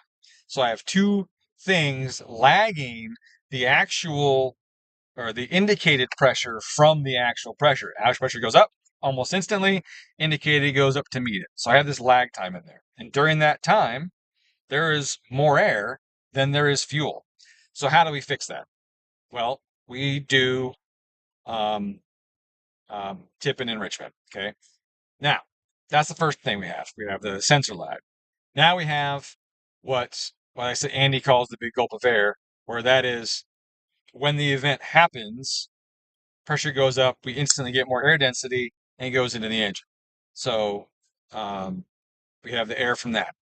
But then we have the lack of fuel from the puddle. What I mean by that is wall wetting, or formerly known as tau, is a measure of the volume of fuel that is retained in the puddle. The puddle is literally just a barrier of like a boundary layer of liquid fuel that's retained in the ports. Toyota did a big thing on this, and they showed the shape of the puddle changing with different load factors and things like that, and it's very interesting. But basically, there's a mass of fuel that's in the puddle, and how that puddle responds to pressures and temperatures. So if you think about what's the situation in the manifold is, right now we're in vacuum, right? The manifold is at vacuum. We're in decel. We're in a lot of vacuum, okay? So low pressure, relatively high temperature, because there's not a lot of fresh air coming that's cold. It's being heated up by the ports and all that kind of stuff. So there's not a lot of fuel sitting on the ports right now. There's a low pressure, so the fuel wants to vaporize anyways, and it's a higher temperature. So we're pushing ourselves out of saturation into a vaporization mode. So most of the fuel that goes in the engine vaporizes before it goes into the cylinders. Okay, so we're getting a situation where the puddle is very small.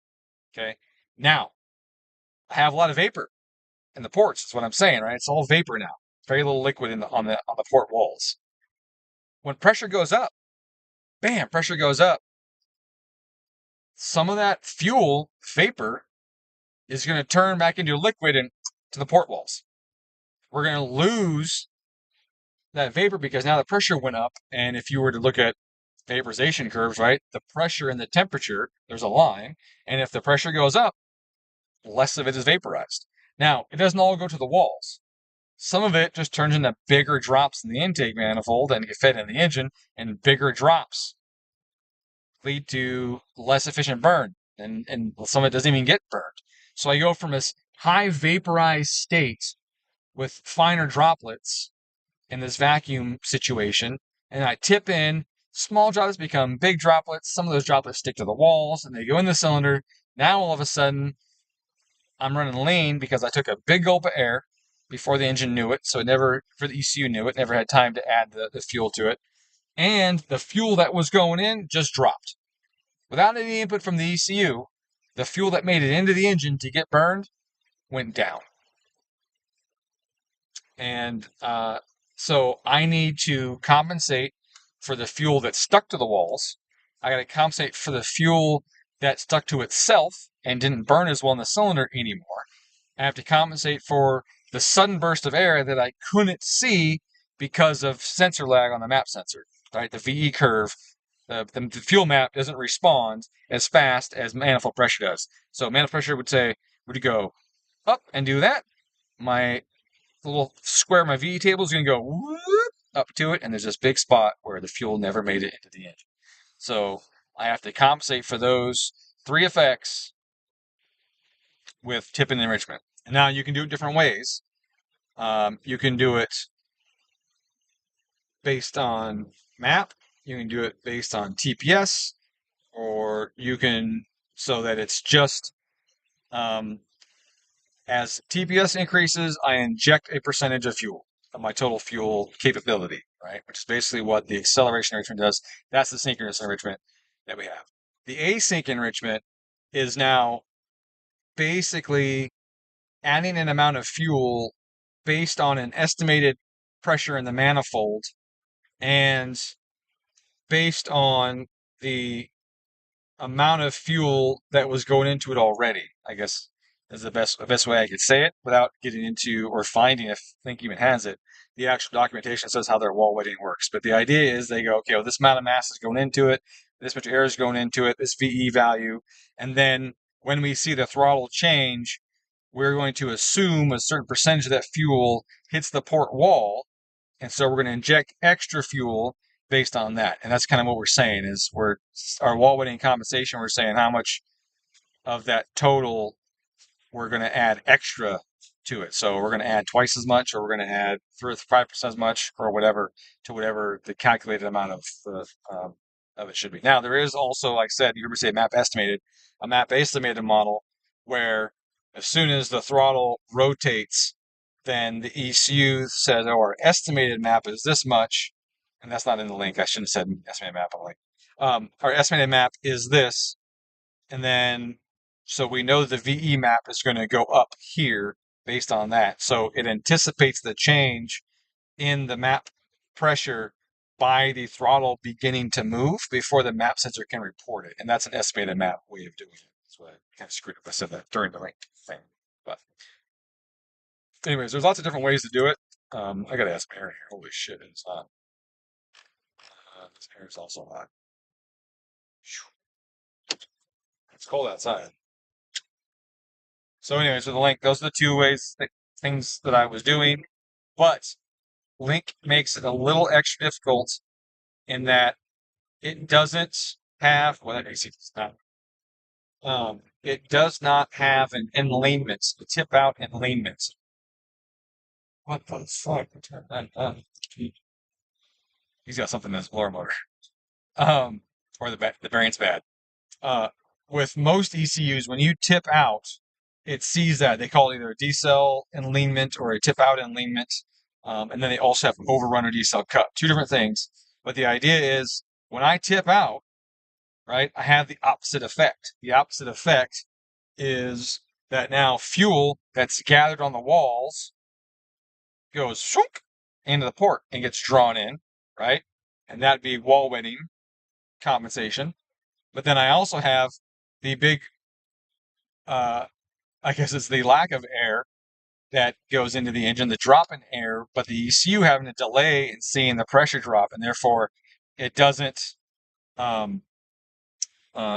reduce the amount of fuel in the engine at the same time because now the pressure dropped and the map sensor's lagging behind. So now instead of pulling the fuel out that it should pull the fuel out, it kept adding more fuel than it needed during that whole swoop down based on sensor lag. So I have the fuel in the walls going into the port, getting sucked in the motor, and I have the ECU still adding more fuel than it needs because it doesn't see the signal change on the map sensor. And so Link doesn't have a very good decel enlainment or any decel enlainment other than the map's wall weighting setting on there. Which is why I cranked it up a bunch to see if I could get it to respond more to the tip out movement and keep from going too rich, but it doesn't do too much.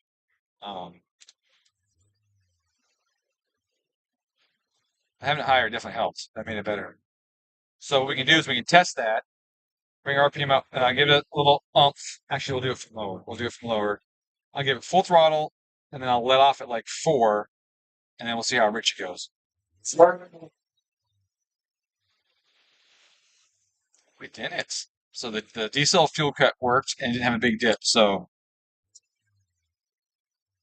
see a little bit of rich there on the diesel before the fuel cut kicks in. So it's pretty good this higher 55% mark. You get more enlainment. It's actually more obvious if you load it. A bit.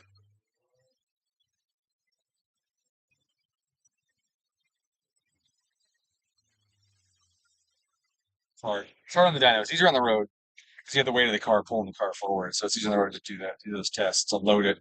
It's good an uphill section to load it and then just pull the throttle out like from like 3/4 to a quarter. Just go zoop like that and see if the air fuel goes rich or it falls lean. If it falls lean, you're either passing the zone on the VE map that's wrong, which is probably not the case, um, or you've got too much wall weighting happening and it's pulling too much fuel on that. So then you have to change the wall weighting values to break it down some. So now, Mark, you get TMAF, so you get even better stuff. Um, so you'll have TMAF, and that will be phenomenal because that's like instantaneous VE determination or air mass determination, not VE, air mass determination.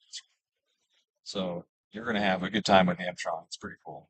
It's also extremely complex, but they have been doing stuff lately to simplify a lot of the Mtron. The last few firmware updates are very different. So there's a moment in time when it's getting excess air, then a moment in time where it's getting excess fuel. That was not in combustion at the time of the throttle. There's a moment in time where it's getting not enough fuel, and then a moment in time where it's getting too much fuel. It's not excess air, because our job is to figure out how much air is going into the engine, right? The amount of air is the amount of air. That is the standard, right? The throttle body opens, it got more air. Plain and simple. There's never excess air. It's not enough fuel, right? Every engine management system, the first step is to determine, well, other than the crankshaft position, I got to say that every time, other than synchronizing crankshaft position and camshaft position, know what cylinder we're on, right? The first step is determine the mass of air that is going into that engine. Not to change the mass of air going into the engine, but to determine the mass of air going into the engine. Whether you're doing it through a measurement, mass airflow, or an estimate like speed density, or a calculation like TMAF, the Mtron uses predominantly. So to determine the amount of air that's going in the engine, not to change it, right? And that's the difference. That's the key difference there, is we are responding to conditions in the engine and providing it the correct amount of fuel. We're saying, oh, there's this much. The engine is highly loaded. I need to have a richer air fuel target. I need to respond to that, put a certain amount of fuel in. So with a tip-in situation, it's not too much air, it's not enough fuel. So there's not enough fuel or there's too much fuel because of these two things that happen. Because the lag in the map. Well, we went over that. It's not just the lag in the map, it's also the fuel coming in and out of solution, basically, out of vaporizing or coming into the puddle or out of the puddle on the walls, or atomizing poorly in the stream.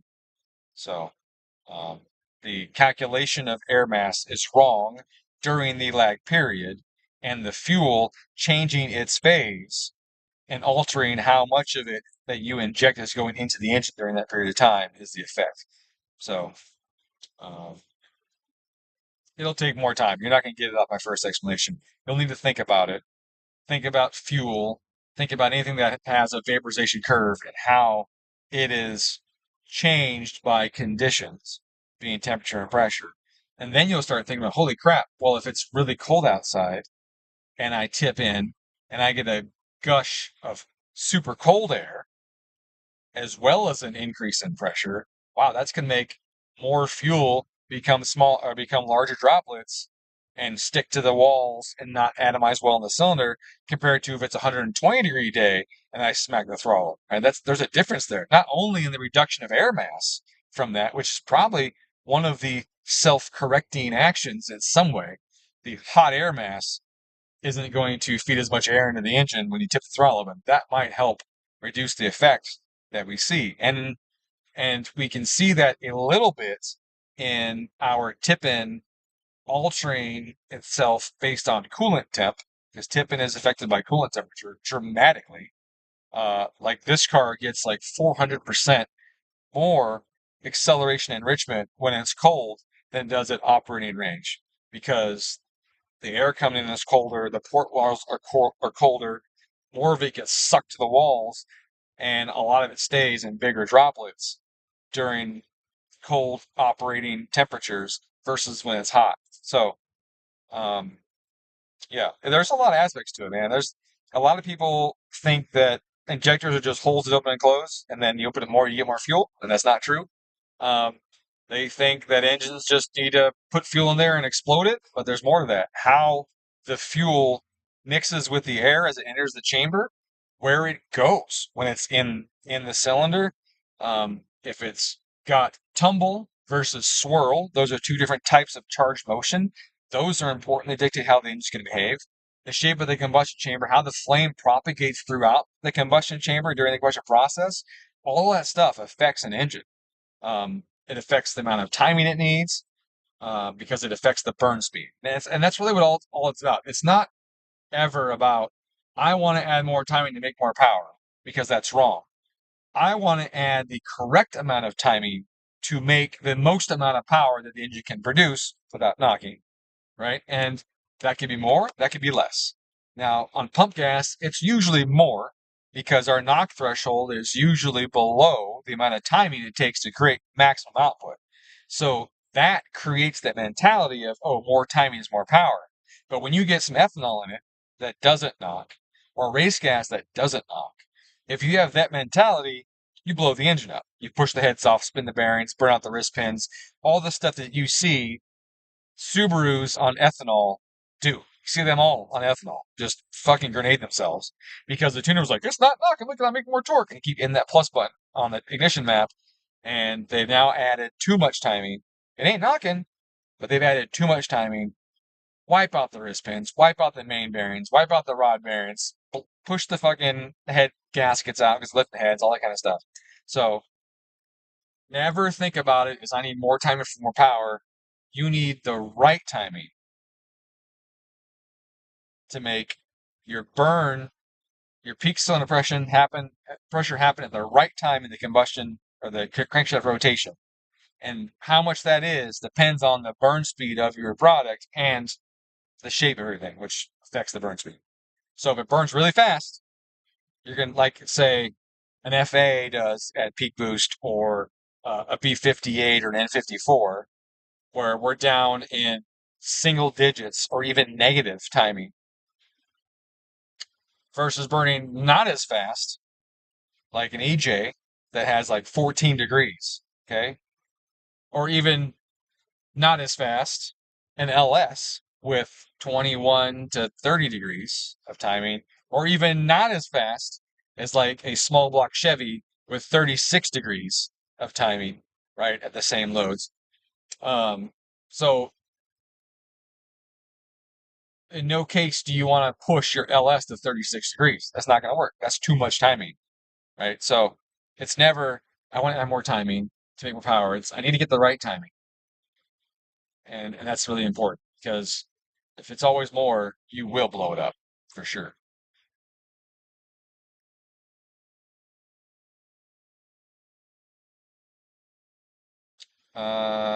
If the engine is very over square, like an E25, the burn speed will be slower because the flame or combustion has to travel the area of the piston chamber longer. Am I saying that right? Um, kind of. So you're almost there. The burn speed is affected by those charge motions. Okay. Um, and the shape of the combustion chamber, the shape of the piston dish are going to affect your burn speed. The type of fuel, the atomization level of the fuel are going to affect your burn speed. What the over square portion does is change the amount of area that's added to the combustion chamber while the event is happening. So if you think about it, I'm adding more area, and with the movement of the piston, um, quicker. And so earlier in the stream, I talked about how the 2.3 and the 2.5 were different because the piston was moving through top dead center faster on the 2.5. Well, if it's moving through TDC faster, I have to ignite it a little earlier if my burn speed's the same in order for me to have the right volume that I want and the right pressure in that volume at the right crankshaft angle. So, ignoring the fact that that faster movement adds a little extra energy to the air fuel mixture, which is somewhat self-correcting. But the point is that if I have this big wide chamber, the speed of the burn could be fine. The issue it could be the same as the narrow one, because the speed of the burn, we'll say if the chamber was the same, everything else is the same, but it's got a bigger bore, the speed could be the same. Problem is it has to travel a further distance, right? That mixture is held in the flatter, more. It's not necessarily more volume. It just has to be a distance, right? So if I had 50 cc's in a perfectly round sphere and I ignited it in the middle, well, that'd be ideal. Like, I would have flame propagation in all directions at once, and it would exponentially increase the surface area of my flame kernel as it goes out. But in the case of a big bore, I have a pancake-shaped combustion chamber, essentially. Now I light that off, and as the burn is happening, the increase in surface area isn't exponential, like it would be if it was a sphere, right? Because it can't go up and down as well. It has to move outward. And so I don't have the same increase in surface area of my flame kernel that I would have if it was a more compact and rounder chamber. So it isn't necessarily that the burn speed is slower. It's a little bit slower because the flame, that's hard to say. I don't want to say the burn speed is slower because the flame travels at the same speed in both of those situations. But what's happening is that the surface area of that kernel is larger in the more compact chamber. So I get that speed in all directions and I burn more fuel than if I get that speed in just, this disc shape. And so because of that, because of the fact that the flame propagation happens in a narrower disc-shaped area, I'm not getting that increase in surface area of the flame kernel as the burn is occurring, and so therefore it takes longer to burn the fuel that's in there. The speed of the flame is the same, but the time needed to burn the fuel is longer. So my fuel burn time is longer than it would than if it was a smaller bore and a more compact chamber. So yeah, it's hard though. I get it. Speed is what you want to say because you're thinking, how long does it take to burn all my fuel? And that's not what the burn speed is.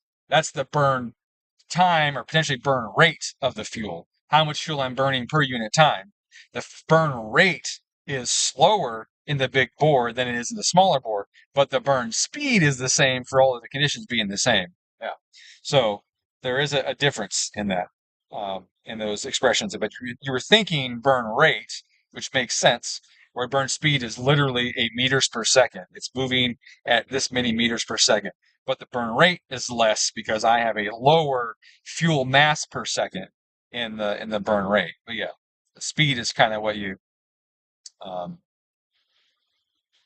uh, is what comes to mind. It's the intuitive word for it, but speed is just distance over time, and we're looking at mass over time, and so is the burn rate. Sorry, I shouldn't have said burn speed. No, it's good. It's good. We get to differentiate those points. Complete combustion takes longer because it's larger. Right, right, and that's exactly that. The rate is slower. The speed is the same. I see why some of these students in the Discord. Oh, thank you. I think that's a compliment. And as you tell, I'm not well educated in tuning or little details of operation. Dude, what I just told you, most tuners don't know. Most people that have laptop will tune, they don't know that shit, right? And I don't mean that in an arrogant way. That's just true. They just don't know that stuff. They don't think of it that way, And unfortunately, that's how it really is. But that's not where their brain is. A lot of tuning, especially now, with the exception of the really high end guys, and even some of the high end guys, to be honest with you, don't know that either. But is more reactionary.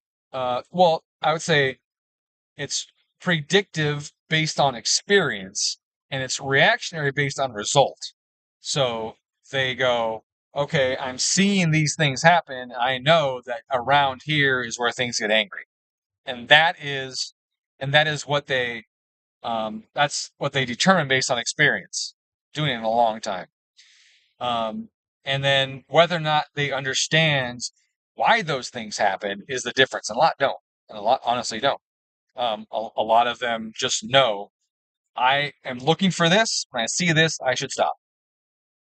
They don't anticipate this will happen around these conditions, and this is why. They just know that they need to at that point. So, and that's not a slight to other tuners. Um, like I said, a lot of the really high end guys know that. Not all of them, though.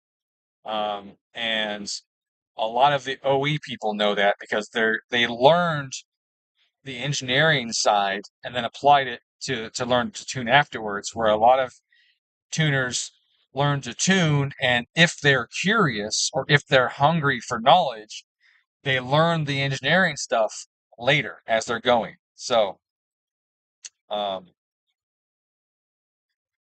yeah. Yeah, Mark. Firefox is in my Discord server. He's not officially a student, so he doesn't have access to my educational section in there, but he has seen some of the stuff that I have designed and put up, I think. Some of it is in locked channels behind the student stuff, so not all the stuff that I do can, not that I do is visible to him, because he's not technically a student. So he doesn't see all the stuff that I make, because I don't post all of it. Because I don't want people that aren't students to see it, not because they're not students, but because they could be somebody else that don't want to see it, right? I don't want someone that doesn't have any commitment to me to see my shit and then try and copy it or whatever. So a lot of my designs are hidden and for students only. So understand the science behind what you do in life can be important. Absolutely. Based on like cooking, cleaning, etc., you can benefit from learning. Absolutely. No, that's totally true. So like, example of that. People say blot, don't scrub, right? That's always, oh, we blot it, don't rub it. You got to blot it to get certain types of stains out. Okay. And you can know that, oh, for this stain, it's better to blot it. But do you know why? Right? No, I do. And so when I'm looking at a type of stain, I'm thinking, oh, do I need to flood the stain and allow the capillary action of my towel or paper towels to draw the water to bind with whatever is in there, or at least dilute what's in there, and draw it up to the capillary action and pull it out so it's not spreading it to other spots? Okay, that's why you blot, right? You first you well, you can choose to put pressure on it immediately. I don't think that's a good idea. I believe in diluting it first because I want to get the area around it wet, so that when I put pressure on it, whatever that fluid is doesn't get squeezed out into the neighboring fibers. So when I have a stain, if based on what it is, I may choose a different solution, but I will apply a solution around it and then to it so that those fibers around the stain are absorbing water. They won't have capillary action when I push down on them with whatever I'm using. Okay.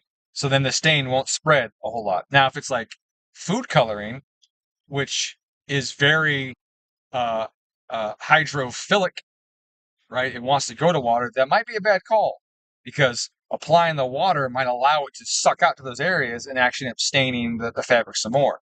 But if it's an oil or something else like an oil, when I get the rest around it wet, oil and water, hydrophobic. The oily stuff isn't going to want to shoot out to the outside fibers when I put pressure on that. Water is going to hold it and contain it. So I put water around it and then water on it to hopefully get under it is my goal then, and then put my towel on it and hope that the water is deeper than the oil and it helps draw it up into my rag, right? So things like that, just like you said, knowing how that stuff happens helps you clean stains, right? Or certain chemicals. I mean, again, is it an oil? Hydrophobic? Is it hydrophilic? Do I need to cut it with something? That kind of stuff will help you clean better, like you're saying. What else? Another example you gave? Cooking, absolutely cooking.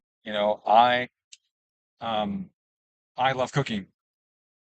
Fun stuff to cook, right? So I make pizza, and I've been working on my dough recipe forever, and I'm always fucking with it a little bit. And I see somebody else do something, I go, oh, I'm gonna try that and see if that works for me in my current recipe. In fact, I have dough on the counter right now for pizza I'm making tonight. Um, Bread, cookies, right? If I'm doing non-yeast cooking and I want to get something to rise, I need a leavening agent like baking soda, baking powder, whatever, to create the rise. Whereas I'm doing yeast-based cooking, right? I use the oxygen and the bubbles created by the yeast and all that, and then the heat from the oven to activate the yeast to make the bread rise then. So knowing what kind of things I'm going to put in my dough to either affect the yeast or affect my leavening agent is very much, what chefs know when they're cooking. So salt added to my dough when I'm cooking with yeast, the salt is going to restrict the yeast or they slow the process that yeast has down. And so if I have a very active yeast, I don't put salt in immediately. I wait a little while. I let the yeast start to get active with the dough. And then after it's risen some, I might at my first kneading point after the first rise. Add some salt then, as I know that the yeast is getting more active, and then I can use that to delay the rise and prolong my fermentation to get a certain flavor profile out of the bread, right? So that's that's science in cooking as well. So you're totally right. And then I think about all that stuff, I just know the method that people in the past exactly right. And there's so many of these thumb rules and guides we have. I mean, all of them, right? They're based on science. And do you need to know the science for them? No. If you're not trying to change the cleaning method, you don't need to know the science. But if you're going to clean something new, you might need to know the science so you know what you're cleaning up. You spill sodium or you have metal sodium powder on the floor, you're not going to want to wipe it with a wet rag because sodium water reacts. You definitely want to sweep that, and then flood it quickly with water. You don't want to put a little bit of water because it'll react fast. You flood it with water and it won't be able to react as much. So, like, knowing what you're cleaning up is really important and that kind of stuff. Not that you're going to have sodium metal powder, personally, but if you were something like that that's reactive with water, would be a good idea of knowing what it is you're cleaning up. So, anyway, so I try and tune cars with science, right? I try and do cars with science, and I try and anticipate what's happening in the engine, you know, before I even mess with it, so that I know, well, when I change this is what I'm getting, or I'm seeing this response, seeing this symptom, what things can cause it, and then it isn't just like, is it too rich, too lean? It's why is it too rich or too lean, right? Okay, this misfire, is this a rich misfire or lean misfire? Looks like it might be a lean misfire. Well, why is that? Is a lean misfire just not enough timing? My burn is just too freaking late? Or is it from not enough vaporization, not enough, atomization, just not enough fuel in it, whatever. So, just like how you should know the details of ice operation, so that you tune an engine, you don't really tune, you have the knowledge to do so. Yes, absolutely. So, let me tell you a story. The first VQ I ever tuned, okay? The first VQ I ever tuned, I didn't know anything about the engine. So I had the guy, hey, what's the bore and stroke on it? He told me that. I got to see how over square it was, or under square it was. What's the combustion chamber? I looked at the internet, looked at the shape of the heads. I looked up the valve angle. I looked at the ports to figure out what kind of charge motion I was going to have in the engine. Okay. And I went through all that stuff, and then based on that stuff, I made a guess. Okay, well, I see here that the engine is not extremely over square in this case. It's not like an EJ over square. And I see that it's got a pent roof chamber, which is a faster burning chamber. It's got 4 valves. The valve sizes were similar to the EJ valves I think I was looking at the time. And so I looked at that, and so I made a timing map for this car based on just the data of how the ports were shaped, like I said, the combustion chamber, how with the piston and flat top, they have a big donut dish, all that kind of stuff. And so I went through that, and then I gave the guy the base map based on that. He fired it up. He said it ran great. He drove to the shop after his break-in. It was running really well. He was very happy with it. Put it on the dyno, and I started doing power pulls on it. And it's NA, right? It wasn't. It might have been turbo. Might have had a 35R.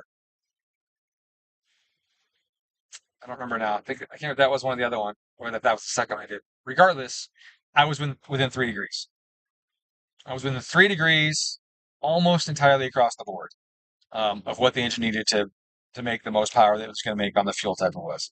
That's it, 3 degrees, and that's good, right? And that was just by knowing how engines behave, and literally, I didn't do a calculation. What I did is I did like, this is my base knowledge, EJ, okay? And then my base knowledge, LS. I had those two things. And I basically created my own factor. I was like, okay, so this is going to burn faster than EJ. Timing goes down. And I went down. And I said, this is going to create faster burn than EJ. And I went, yeah, faster burn, timing went down. This is worse than that. Timing goes up. If I compare it to the LS, I know this burns this fast. And so I created these little factors that I had based on my knowledge of this engine, and found this like intersecting point between these two engines. And then I was like, okay, so that tells me it's about here.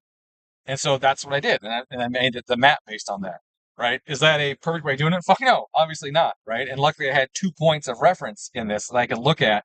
I guess you could do it based on EJ knowledge as well, but you got to kind of know, and EJ is really high for what reasons versus other engines. And so I had those 2 reference points that I used.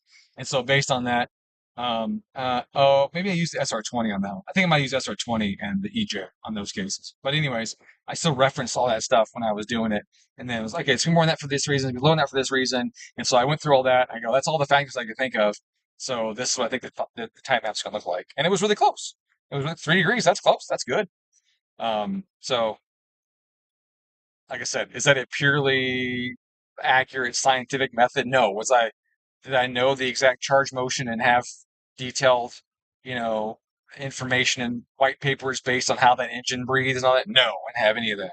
I just basically looked at the shape of it, the geometry, and how I felt those changes affected the burn speed compared to my reference points.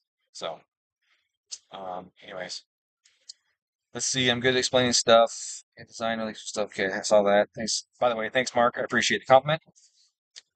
Diagnostics too. Absolutely. That's the biggest thing. I try and teach how systems interact so that you know how to diagnose things. I've had, and I've said multiple times, some of the worst troubleshooters that I've worked with were factory trained technicians because they're not trained how the systems interact. They're trained, here's your symptom, follow this tree, right? That's it. And so I've had to break them from that tree. Um, or what I don't break from the tree, what I do is I tell them, why are they telling you to do that step? It's like, I don't know. Okay, well, what causes this symptom? Or if it's a check engine light, what causes check engine light? Well, the O2 sensor's bad. Is it? Is that what causes it? What? How does the ECU know or think that that is bad? So he goes, oh, well, the voltage is outside this range for a certain period of time. Okay, how many different things could cause that voltage to be out of that range? And then you have to start thinking about, oh, well, I guess if the voltage supplied to it is wrong, okay, right? Now that's not the sensor at all. That's the voltage being supplied to it is wrong. Absolutely. What kinds of things cause that? Well, the bus could be out of the ECU, sure. Is that common? No. What else could it be? It could be high resistance in a wire. Okay. So we got possible damage to wires. Hey, what's the first step say? Check continuity from here to here. Okay, so the ECU, so the factory OEM knows that giving it the wrong voltage will give you the wrong voltage back. Okay, good. So we can see that that's what that first step is doing in that troubleshooting process. Okay, what's the other one? Well, getting the voltage back. So we check the other side. Check the wires from the sensor back to the ECU. That's also in the troubleshooting guide. Check that zone. Okay, so now they're saying we know that giving the voltage wrong will get you wrong voltage back, and getting wrong voltage back could be from something other than the sensor, the wires. Okay, and then I go, what's the next step in that troubleshooting guide? And then it's check the heater resistance. Okay, what does that tell us? Well, that's actually telling us that the sensor is bad because it's supposed to be this certain resistance range. Perfect, right? So we go through the troubleshooting in the FSM, and I was teaching him to integrate the other systems and even just think about what the ECU is seeing. A lot of guys go, oh, I unplugged this sensor, the car ran better, the sensor's bad. Well, hold on a second. You unplugged that sensor. You affected routines and feedback loops. What else does that affect, right? So it's not always that. Hello, Donnie speaking. Oh, hi, how you doing?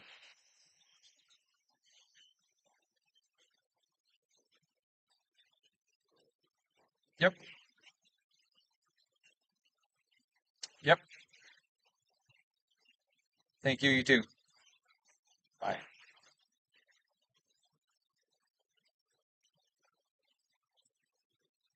Yeah, right. Guys will go, oh, I unplugged the fuel pressure sensor and the car runs better. It must be the fuel pressure sensor. Like, no, dude. Unplug the O2 sensor, it runs better. It's the O2 sensor. No, what you're doing is eliminating a feedback loop. What else are you affecting? Well, it's not trying to correct fuel. So now it goes open loop.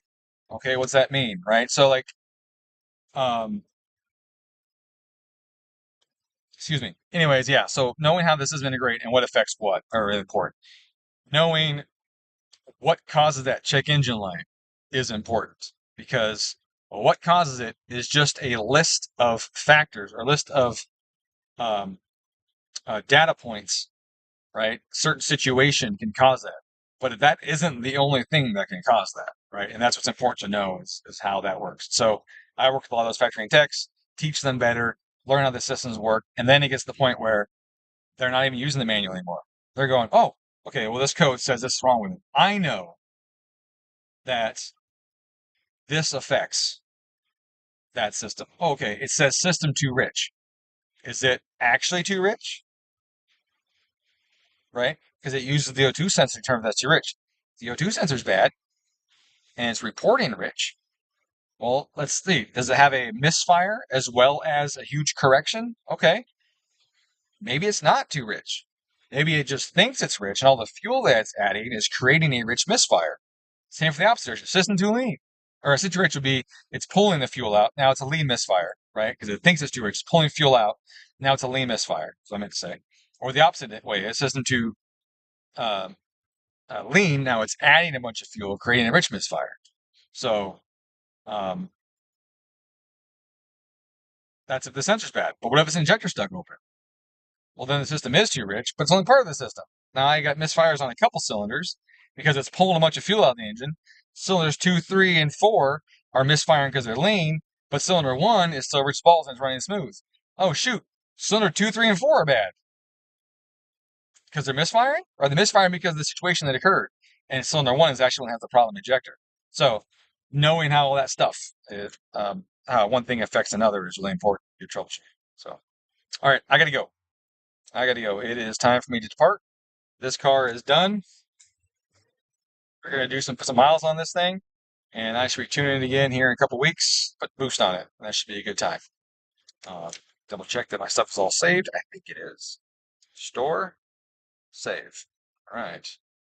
This engine, with the way I pump the throttle, let off, pump throttle, let off, it's going to be pretty broken in pretty quick. Like, even though I wasn't putting much boost on it at all or anything, just getting those loads, getting on the engine, getting the rings seated and then floated and then seated, it's gonna break in pretty quick. It's gonna be pretty good. So it already runs fucking great. So I'm pretty happy about it. Happy. All right. Okay. All right. So that's it for that. I appreciate you guys stopping by again. Like I said, thank you for hanging out, and I hope that that was all beneficial for you, and maybe that'll motivate you to be a student. I got other lectures that like that. I talk about things in that manner. It's not, none of my lectures are take this table and press +1 a bunch. They're all about what is idle. What does idle mean? A lot of people don't like, that's just when the engine sits at a certain RPM. No, that's not what it means. It says a certain RPM. I mean, at the stable RPM at 2000. What's that mean? Right? That means engine torque equals engine friction. It's steady. Okay. So idle is without load. That's what it is then, right? It's without load. Engine torque equals engine friction. If we're on the highway, we have load, engine torque equals engine friction plus chassis load. Okay. So at idle, it's just when engine torque equals engine friction without load. So you have to think about it in that regard. How do I control engine torque so that it's not higher than engine friction and therefore RPM's accelerating, or lower than engine friction and is boop, dies? So my explanations for tuning are about that, not just hit +1, that kind of stuff. So yeah, maybe someday I'll see you in there with the blue name tag. So all right, see you guys around. Have a good one. And I still need to get a closer. Something about it's always the tune. Huh? What do you think? Huh? It's always the tune. I don't know. It's in the tune. Uh, uh, stay tuned. No, that's dumb. People say that when it's dumb. I hate it. Uh, Calibrated success is somebody else's book. Doesn't work. Something. I still got to figure something out. Because one day I plan on doing more stuff. So, all right, guys.